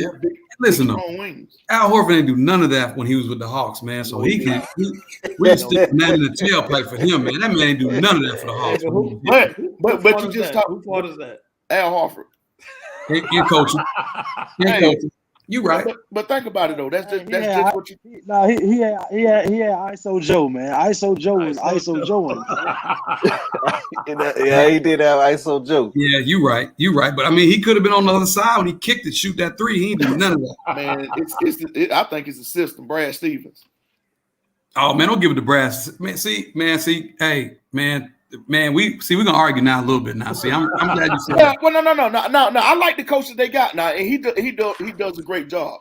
But listen though, what you didn't see is this, man. What pissed me off. So now when they won the Eastern Conference Finals, you see how they interviewed everybody else. Yeah. They ain't interviewed the head coach, right? The black man who done coached this team. Yeah, because Brad Stevens had the same team minus a couple of pieces and didn't get to the NBA Finals. But LeBron was over there too now. Yeah, you're kind of right. Yeah, LeBron was over there too. Yeah, yeah. When you mentioned him, but see, they don't never want to give us our credit, Right? Because right, you know who we are. We just the player development, and we the ones who control the bench. But it's so funny, like when I watch TV and a black head coach changes his offense or does something good, they don't really say that. Oh, he made a minor adjustment. But when white coach do the same adjustment, man, he's unbelievable. His X and O's is, man, this guy knows it all. He should be coaching somewhere else. I'm like, boy, here it goes again. Steve Kerr top 5, and thanks. Ain't nobody think Mark Jackson get it. That's what I'm saying. Yeah, I was gonna say that. Mark Jackson. Hey, man, listen, man, cohesive. Us 5 right here could be the Golden State coaching staff. And we could sit down and drink beers while them boys out there win the NBA Finals, man. We ain't got, man, dude, come on, man. Like, hey, I thought you was about to say we could be the Golden State players, because I know I still got a little 3-ball in me. Man, well, I'm just playing on the defensive end. I stay down there. okay, I like that because I ain't come back on defense, so you got to guard my man too. Well, I guard him then. Okay, good, because I'm a one-way player. I'm on the offensive end, man. But it's like they don't do that for us, and I hate that at every level. Like, because there are some great black coaches who know their X's and O's, know what they're doing, can control the bench and have everything else going on. And oh man, what about the Lakers signing Sharif? Boy, we got to get into that. That was for his daddy. Yeah. Yeah. So. Yeah. What Coach Huff said? What's that last comment, Charles? I disagree. Like Brown. Like Brown. LeBron He ain't it. Hey, he going to Sacramento, ain't he? Did he get hired to Sacramento? He in there. Yeah, but Huff, I mean, I agree with you on that, Mike Brown. But I'm still saying, I didn't say every black coach in America is great. I just said there are some great ones. I can agree with you, Mike Brown. Well, put up Coach Huff's the comment before that. Player development, control the bench in the NBA, and recruiting college. I think that's what he's saying. That's what they use black coaches for. Yeah, because we got to be the ones to go into the household. They can't go into a lot of these inner cities because also the parents are looking like, how do you know our struggle or what we're going through? Right. But it's funny. I'm not going to name the coach, but it was a coach who recently retired and never had a black coach on his staff. I'm gonna let y'all figure that out. We'll talk about that offline whenever y'all want to call me or text me. But you know, if I say his name, and everybody's gonna be in uproars, and they're gonna be like, "Man, why'd you do that, Cam?" So I won't even say. But I mean, he coached for like 40 years, and he had a GA black coach, but he never had a black coach sit on his bench. Sad, man. Yeah, Doc got. Oh, Doc ain't it either though. Ooh, I like Doc though.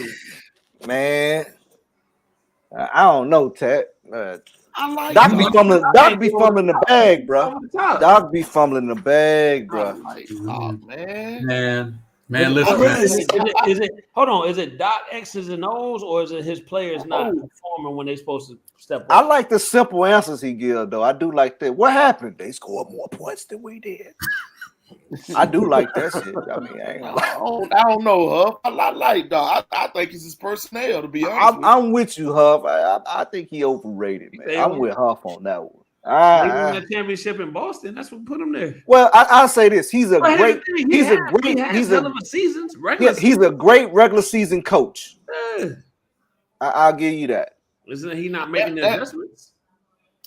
Yeah, that might be what it is because he's had players. Coach. He's had players. Yeah, he has, but Huff, he has, but I'm telling you, a lot of that is personnel to me. A lot of this personnel. Oh, come on, Sam. No, I can't give you that. He one, don't I can't give you that one, bro. He's had players, but that's what I'm saying. They just, I just think it's personnel for Doc. Nah, bro. So did we think? Hold on. Did we think James Harden was going to fizzle out like he did when he got over there in Philly? Man, James Harden fizzled out 7 years ago. KP, I told y'all this on the show. I agree with you. You did. I'm just asking. I had no. Yes, nah. But if Kyrie go to the Sixers, it's gonna be worse. he ain't going to the Sixers, No, man. he He going going, Going to the he going to Lakers. LA. He going to LA. Speaking of Man. that, bring up Bruce's comment, man. What About comment? old Sharif O'Neal. Nah, man, we already nipped that in the bud. They didn't know what that is. Yeah, that's Hey, his dad. but they also signed Scottie Pippen Jr. yeah. They did. I like that one. They I like did. that signing. He got a big deal. I think they're gonna get rid of Nunn and somebody else though. Yeah. They're gonna get that money to get Kyrie. Yeah, Scottie Pippen Jr. can play, man. That kid can hoop. I like his game. Yeah, he can. I like his game. It was a couple of dudes who you know got us some good places, man. Because for me, if I don't get drafted, I want my agent to find the best fit for me. With somewhere on that roster, I know I can make that squad. So out of the draft, who's all-star status to you guys? All-star potential. Let's just say this, I think that's a great question. But and then after that, what's you guys' thoughts on Chet Holmgren? Chet. Well enough. Who's all-star status? I think it got to be something with your boy went to the Magic one, because all publications before it came out was either Chet or Jabari. Yeah. So it had to be something they seen, because I know Coach K got power, but he don't got that much power to make a phone call. I think his personality, I think how he's going to be an alpha male, and they got a lot of pieces, but I think they're going to go to him a lot. Hey, between Orlando and Houston, they got a lot of young talent that I think if they could put it together, those will be some teams. And it's interesting that they was 1-2 in losses last year. Yeah, I think Houston got to get a point guard that was going to calm everybody else down, because them boys all Is John Wall coming back? No, John Wall got that bag. He gonna sit on that bench. He's chilling, huh? Yeah, John Wall had been in Houston in a year, man. He was in Miami chilling. $47.4 million, man. I think Jabari is going to be in this draft going to be the first All-Star. The first one, if he gets the ball. But right. See, they got a lot of it's a lot of stuff going on in Houston. I like his skill set and size. Yeah, I'm gonna say, but this is the thing. Put him the right way. I love Jabari, but like we talked about off air, is he going to demand the ball from them dudes, man? Because he's a nice dude. He's a nice kid. Because Auburn probably could have won a national title this year if he would have just finally, well, I can't say him altogether. If the coaching staff too would have been like, hey, we got to get this dude the ball. Him and Walker Kessler touches every time down the floor. He had some guards that wanted to be the man. Man, and I told people that stretch. The guards either going to win it or lose it for him, and the guards lost it for him. Some boneheaded mistakes. Houston need a veteran on that squad to show them one, how to be professionals, and just two, how to and that's somebody that can lead that team. I don't think it'll be Jabari this year. Right. I'm gonna give him a year. I think it's going to be the kid from. I think it's going to be Paolo. That's what I think it's going to be, just because of what he got around him.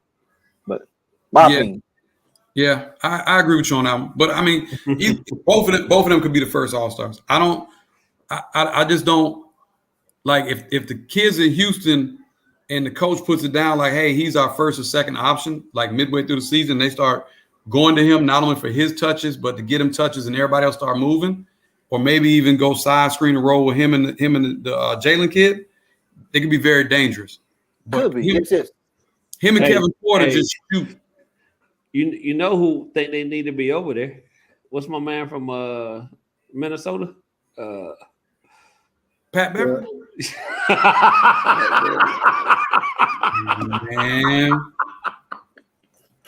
Man. Nah, hey, man. Pat Beverly said I can clear all of this up. Yeah, you're right. Hey, but I like what Minnesota did with getting Walker Kessler. Yes. Oh, yeah. Some size. A defender. Oh, yeah. Yeah. Because I mean, like, we got to be honest, man. Like, Cat don't want to do the dirty work down low. Oh, he don't. Right. He want to be a stretch. Yeah, he want to be a stretch. He want to be a stretch. So I think with Walker being in there, it's going to be pretty good for them and the organization. But like a lot of people don't understand, man, like a lot of these NBA coaches, man, they pretty much there to kind of babysit, man. Mm-hmm. Because how can you demand certain stuff out of players when they're getting paid more than you're getting paid? And to sell tickets. Yeah. At the end of the day, like you're going to throw some X's and O's in, but like, come on, man. Yeah. That's why you need that veteran leadership. Yeah, that's what it. Yeah. Oh Lord, have mercy, Huff. Huff killing everybody tonight, man. God, dog, Huff. You right. His IQ is very low, but man, we talked about that before. I mean, come on. We talked about this before, but you know, and then with Chet, I mean, man, until he gained weight, man. They keep trying to compare him to KD. KD who? KD. KD more. KD Johnson. No, that's our plan too. What KD? Kevin Durant? Kevin Durant. And they kept trying to say, oh, his size and his ability and all of this. They tried to build him to be something else that I'm like, that's the handles ain't there. The explosiveness is and they keep showing there. this one clip with him playing Steph at Steph camp, and he made some little move. And that's their basis. 6'2". Yeah, he's about to. Oh, he's gonna be KD like. No, he's not. Hey man, it's hard for me to put faith in a 7 foot, maybe 165 dude, right?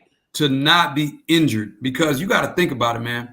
An 82 game season, and what people fail to realize is going up and down on them planes. Yeah, it messes your body up too, man. So much that until he gets a good nutritionist and everything else going on with him, man, I don't see what that's bringing out. Oh, there go another one. Man, who Sam? Boy, this dude he's bringing it tonight too himself. We might need to. I might need to bring Sam on in my spot next time because he killing everybody.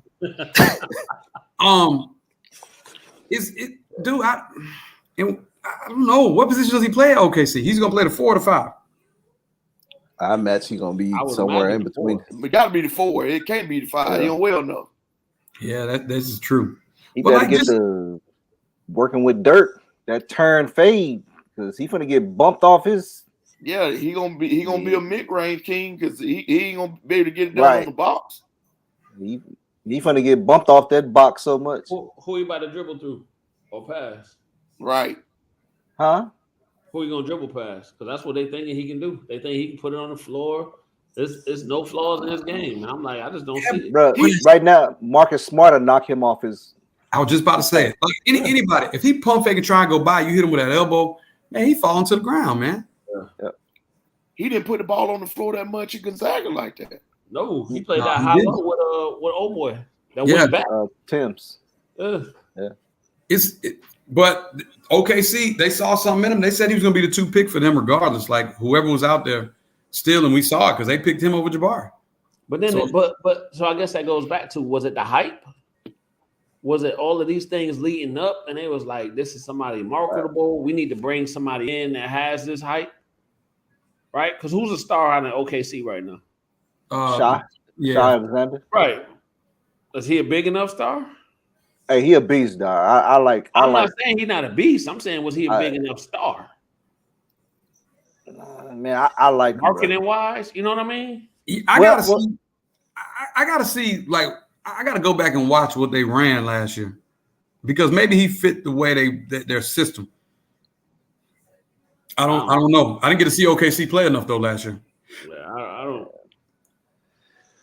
Is he a pick and pop dude? Is he trailing on the fast break? Like, can he shoot threes good enough? I haven't seen enough of him. Like, just like the Imani Bates kid. Like look what everybody talked about him. I would. Is he still at Memphis? Or he transferred? No, he was in the portal, but now they said they talking he might go back. Ain't no telling. Yeah, Chet is he might be yeah. I think so. I think I would agree with Addison, man. It's a good fit. I just don't know. I think it's going to take some time, though. I don't think it's going to be. I don't know. Like you said, you got to get stronger. Huh? You give him 4 years? I give him about 3 or 4 years, yeah. It's just he got to get stronger. I like that last comment that Addison Smith said, that he's a better fit for OKC, and that's probably why they drafted him ahead of Jabari, because they feel that he was a better fit. Yeah, I could see that. I would. To be what though? I think he's gonna be a stretch. I think he's gonna be a stretch 4. I don't think they're looking for him to bang. If they're looking for him to do that, it's gonna be, hell, that may take 6 years. I don't think that's his game. That's what I'm saying. He, like you say, he might be a stretch 4. So, my opinion. If he don't get hurt. Yeah. I just don't see that one, man. I think with Jabari's skill set, he could have went anywhere. That's what I was saying. That's what I'm thinking. Yeah. So you can throw. So that's the thing with Jabari. I think Jabari's more versatile, where you can throw him in any system, but he got to be with a guard that can get him the ball, right? And that can run a team. Yeah. You can throw him in any system. So is Houston that spot? They got to. They got to get a veteran. They need a guard, bro. They got to have and it's got to be somebody with some experience. You can't Houston about selling tickets right now with Jalen Green and those guys. Yeah. And you know what's funny? I wonder Jalen Green and Kevin Porter gonna play in the summer league with Jabari to see how it works. They should. Yeah, because you know them young dudes, they play anyway because they want to be in Vegas anyway and play. Yeah. And I can't fault them because I want to be in Vegas too myself. Yeah. So when does it start? The 7th. Yeah. July 7th. Yeah, it goes 7th through the 17th. Yep. So we ain't that far away, but it's just interesting, man. We flying out because I'm like this. When the finals get over with, it's like, golly, what's on TV? I was watching USFL yesterday, man. Oh Lord. Yeah, man. Wow. Oof. Yeah. Nah, hey, I'm telling you, if you've never been to the summer league, because I haven't, but I've heard all these stories. Yeah. I know I'm not going this year, but I think I might try and go next year. I want to be out. Hey, I've been trying to get out to the summer league for like the last 5 years.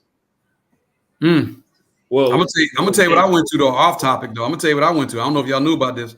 That Lovers and Friends concert out in Vegas. Was that Usher? Nope. Well, yeah, you know he does this thing, but you know they had like 50 some acts, man. The concert started at 10 in the morning and ended at 12 at night. Yeah, it wasn't Ray J and Sammy and it wasn't none of them, man. They had like 3 stages going, man. It was everybody out there, man. I thoroughly enjoyed myself. When was it? Last month. Oh, so it was hot. Oh yeah, it was burning up out there now. It was burning up, but it was well worth it, man. I'm talking about they had 3 stages. Like you could walk around and see who you want to see, and all the stuff was going on. It was a good concert. They have it next year, man. I'll shoot y'all the info, man. Maybe we all need to go out there and hang out. Oh yeah, I'm with that. Yeah, we'll figure it out, man. But gentlemen, once again, man, I appreciate y'all. Yes, sir. We appreciate you, Cam, man.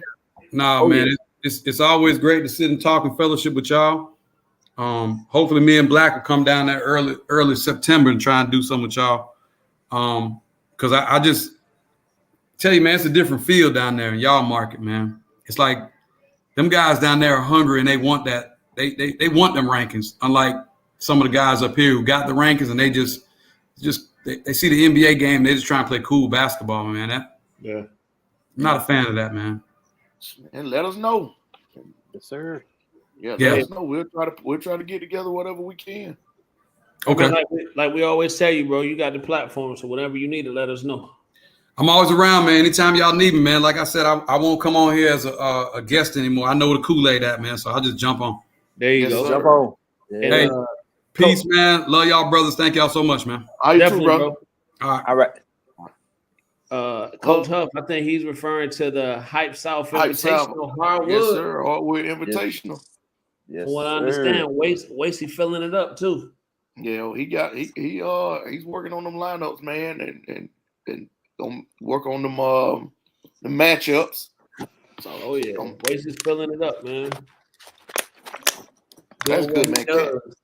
Cam always had that knowledge and tell the truth, and he don't hold back now. Nah, I ain't gonna You hold ain't back. carrying the coat, nothing. Mm-mm. Well, and that's the thing, man. You can't like at some point you got to keep it a G, right? Yeah, Yeah. you have to. You do. At some point you got to keep it a G, and you know people may take it however they take it, but for the integrity of it, man, because I think basketball is travel basketball getting to this level, right? Is losing its integrity a little bit because Yeah. people are more concerned about who's playing on their team versus playing the right way, so to speak. Yeah. Well, it goes to show, man, when all that recruitment stuff start coming out and they ain't getting those looks and all that stuff, man. And as Sam just said, accountability. Got to be held accountable. Accountability. Sam, I hope you'll be back by the 15th of July. You ain't lying, Sam. Yeah. We playing somewhere. But yeah, man. Hey, good show, fellas. Good show, man. It was, man. This show. Do another 6 weeks without one. Another 6 weeks. I don't know about that one. Yeah, Actually, man. it might be close to it while you playing. playing. Yeah, you got to finish out this July. You got the 4th of July next Sunday. Yeah, 4th of July next Sunday. Then is that Monday? Following Sunday, weekend Sunday. is live period. Live period. Live period. Live period. We got live period. Then we got a week. We got a break between the 15th and 17th that weekend. Well, I And think that live period. All right.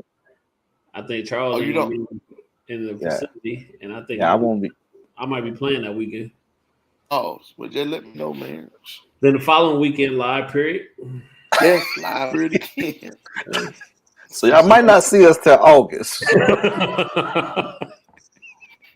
Now, hey, we got one more. They got one more week left in there in July.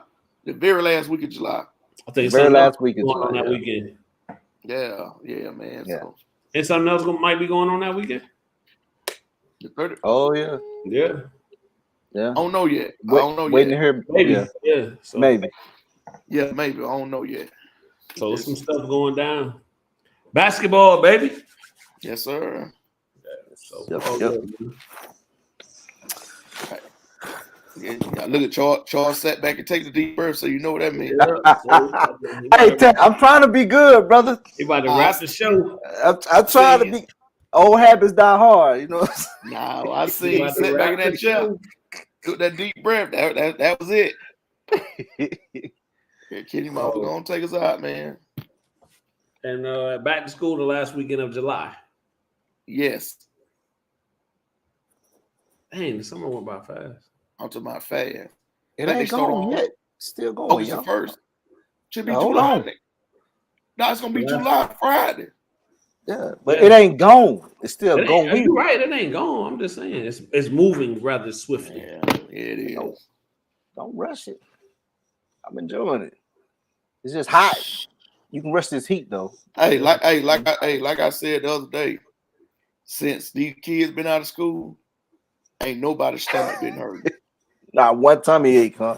I'm talking about ain't been not one stomach ache, head ain't been hurting, nobody been sick or nothing. Everybody been up and live and well, especially that little one. AJ Smoke. Man, this dude just brought me a Father's Day card when he forgot to give me on Father's Day. Man, crazy. Hey, don't mind his mind. Know it's his heart. You know what I'm Right. saying, though? Right. My heart, not my mind. Yes, sir. But yeah, man. So all good, man. Tat, so y'all be back in the gym next week. Yeah. Be back in the gym next week. Bruce, you're not setting me up, Bruce. I fell for this conversation last year. I'm not doing it this year. Bruce trying to set you up. He trying to set me up, Charles. What I told you, Charles, I'm not doing it this year. Don't do it, KP. I'm not doing it. Hey, Bruce, I'll answer it for you because It looked pretty good, but I'm not doing it, Bruce. The word that I got, Bruce, was they look a lot better last year with for the first season because he got some season guards with the year under their belt with him. So I've heard that they look good, so they on the radar. They ain't under the radar. We'll see. But Bruce, I will tell you this: them Bears will be in the Hype South Hardwood Invitational. They will. Yes, they will. So I'll tell you that much. But that's as far as I'm going with it, Bruce. I'm not saying anything more. Not saying anything less. Mm-hmm. Let these young guys figure it out. That's it. I was real live last year. I'm not gonna be that this year. Yeah, he was all the way out there, boy. Sam, my boy was all the way out there. Yeah, he was. I said, hey, but I owned it too. You know what? When we started off, Rocky, I'm still right there. Brother, I ain't mad at you. I was like, woof, boy, he coming strong, boy. Yeah, he was.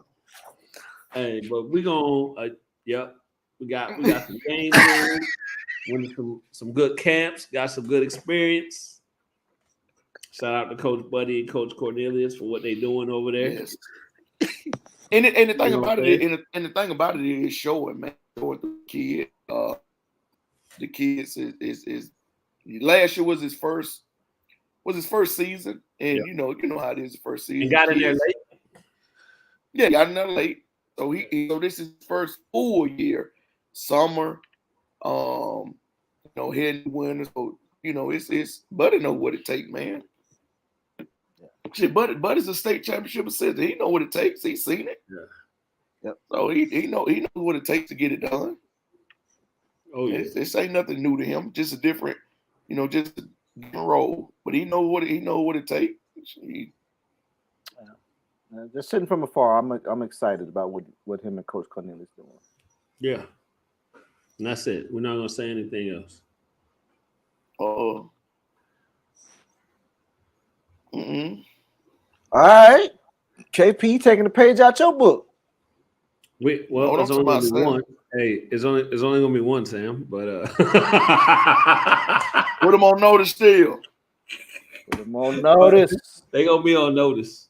We're looking for it. We're looking for some. We might play them up. We might play them up because at the end of the day, the goal is get them prepared for the next level. Their next level is middle school ball, so we might play them up. Yeah, that's a good thing. Yeah, no face, no case. So, hey, but I do want to shout out everybody that, again, like that's been holding us down, man, and we've been having good conversations in the gyms that we've been going in, man. So definitely appreciate everybody. Yes. Yeah. So, and we ain't even gonna get on referees tonight, officials. We're just gonna get right past that because we got some good ones out there. We got some good ones. Hey, don't get on no official. Tyrone Jones is watching. Hey, we got some Tyrone. We got some good ones, and we got some that's still learning, and we'll leave it at that. All right, I'm just gonna say, and you know what? How are you an official and don't get over half court? I just gotta put that out there. No, we gonna have to get Tyrone on so he can explain some of these new rules concerning the shot clock. Bruce, man, I don't know. Hey, Calvin said he wanted to jump on too. We can get Calvin on here as well. Calvin want to jump on. Yeah, we can get Calvin on here. So, well, you get Calvin on here, you gonna have every coach in the chat from here to Tuscaloosa, Alabama. But I think that's what we need. So I mean, to get these referees on here, man. And Calvin gonna start the show off by saying, "Hey, tuck in your jersey. Hey, tuck your jersey in. Dress up. Get your shirt. Get your jerseys in." Coach, I'm only telling them one time. Next time I'm sending them out. Sam, we ran into one that didn't come across half court. I won't say when. Sam, it was the same one. It was it was the same one that we ran into before. Yep. We've had them this summer. Matter of fact, the same pair. Oh yeah, it was the same pair. Like it was the same pair. They were still partnered up, and one of them still not coming over half court. You got to think about it. They didn't call 8 games that day. This was early. Hey man, look, man, that man better give him some of them orthopedic shoes and take his ass up the floor. Keep moving. Just saying. Hey, this cat don't come past half court. That man goes from out of bounds to the 3-point line on the other side of the backcourt. Yeah, and then go back. And go back to out of bounds. Goodness. If his watch counting his steps, I bet he did 8 games and then get over 1,500 steps. It's bad. But anyway, I ain't gonna go there. I said I wasn't gonna do it. Yeah, don't do it, man. Don't worry about it. Let them live. Yeah. Hey, say that sounds like something I would say. They gotta do better. Y'all the only ones out here getting paid. But we'll get off of that, man. Hey, again, we appreciate everybody for tuning in tonight, man. Catching us on this a special night. So we'll be back in August, it sounds like. So stay tuned. Watch the social media, man. Plug it. If there's anything you guys want to talk about, chop it up. Questions. We're here for y'all. So just drop the comment somewhere. Message the page. Coach Tat, Coach Charles, myself, whatever, and we'll try to get it on. We try to use this as informational, but at the same time, have a good time, but, educate as well. And just talk basketball, man. So we appreciate you guys. Coach Tat, what you got before we get out of here? Positive platform. Yeah, positive, man. Even with us giving the refs a hard time, man, it's all good. Some of our closest friends are officials. Yes, and we tell them the same thing, man. So it's all in fun. We don't make every right play call on the court, just like they don't make every call. But at the end of the day, it is what it is, and that's what makes the game. So it's all good. Yep. Charles G. Man, like you said, a lot of good conversations, man. Just want to thank all the high school coaches we've been talking to, some college coaches, event managers, directors, whatever the case may be, man. Real good conversation, just talking basketball and what's going on and what's coming up. So we really appreciate that. So we can keep sharing that info, keep letting us know about it. We'll keep moving this thing forward here where we at. So appreciate everybody for tuning in. So that's all I got. Real quick, we're not as big time yet. So if you guys have an event and we're coming and we're not coaching, if you can give us a discount code for admission, that'd be great.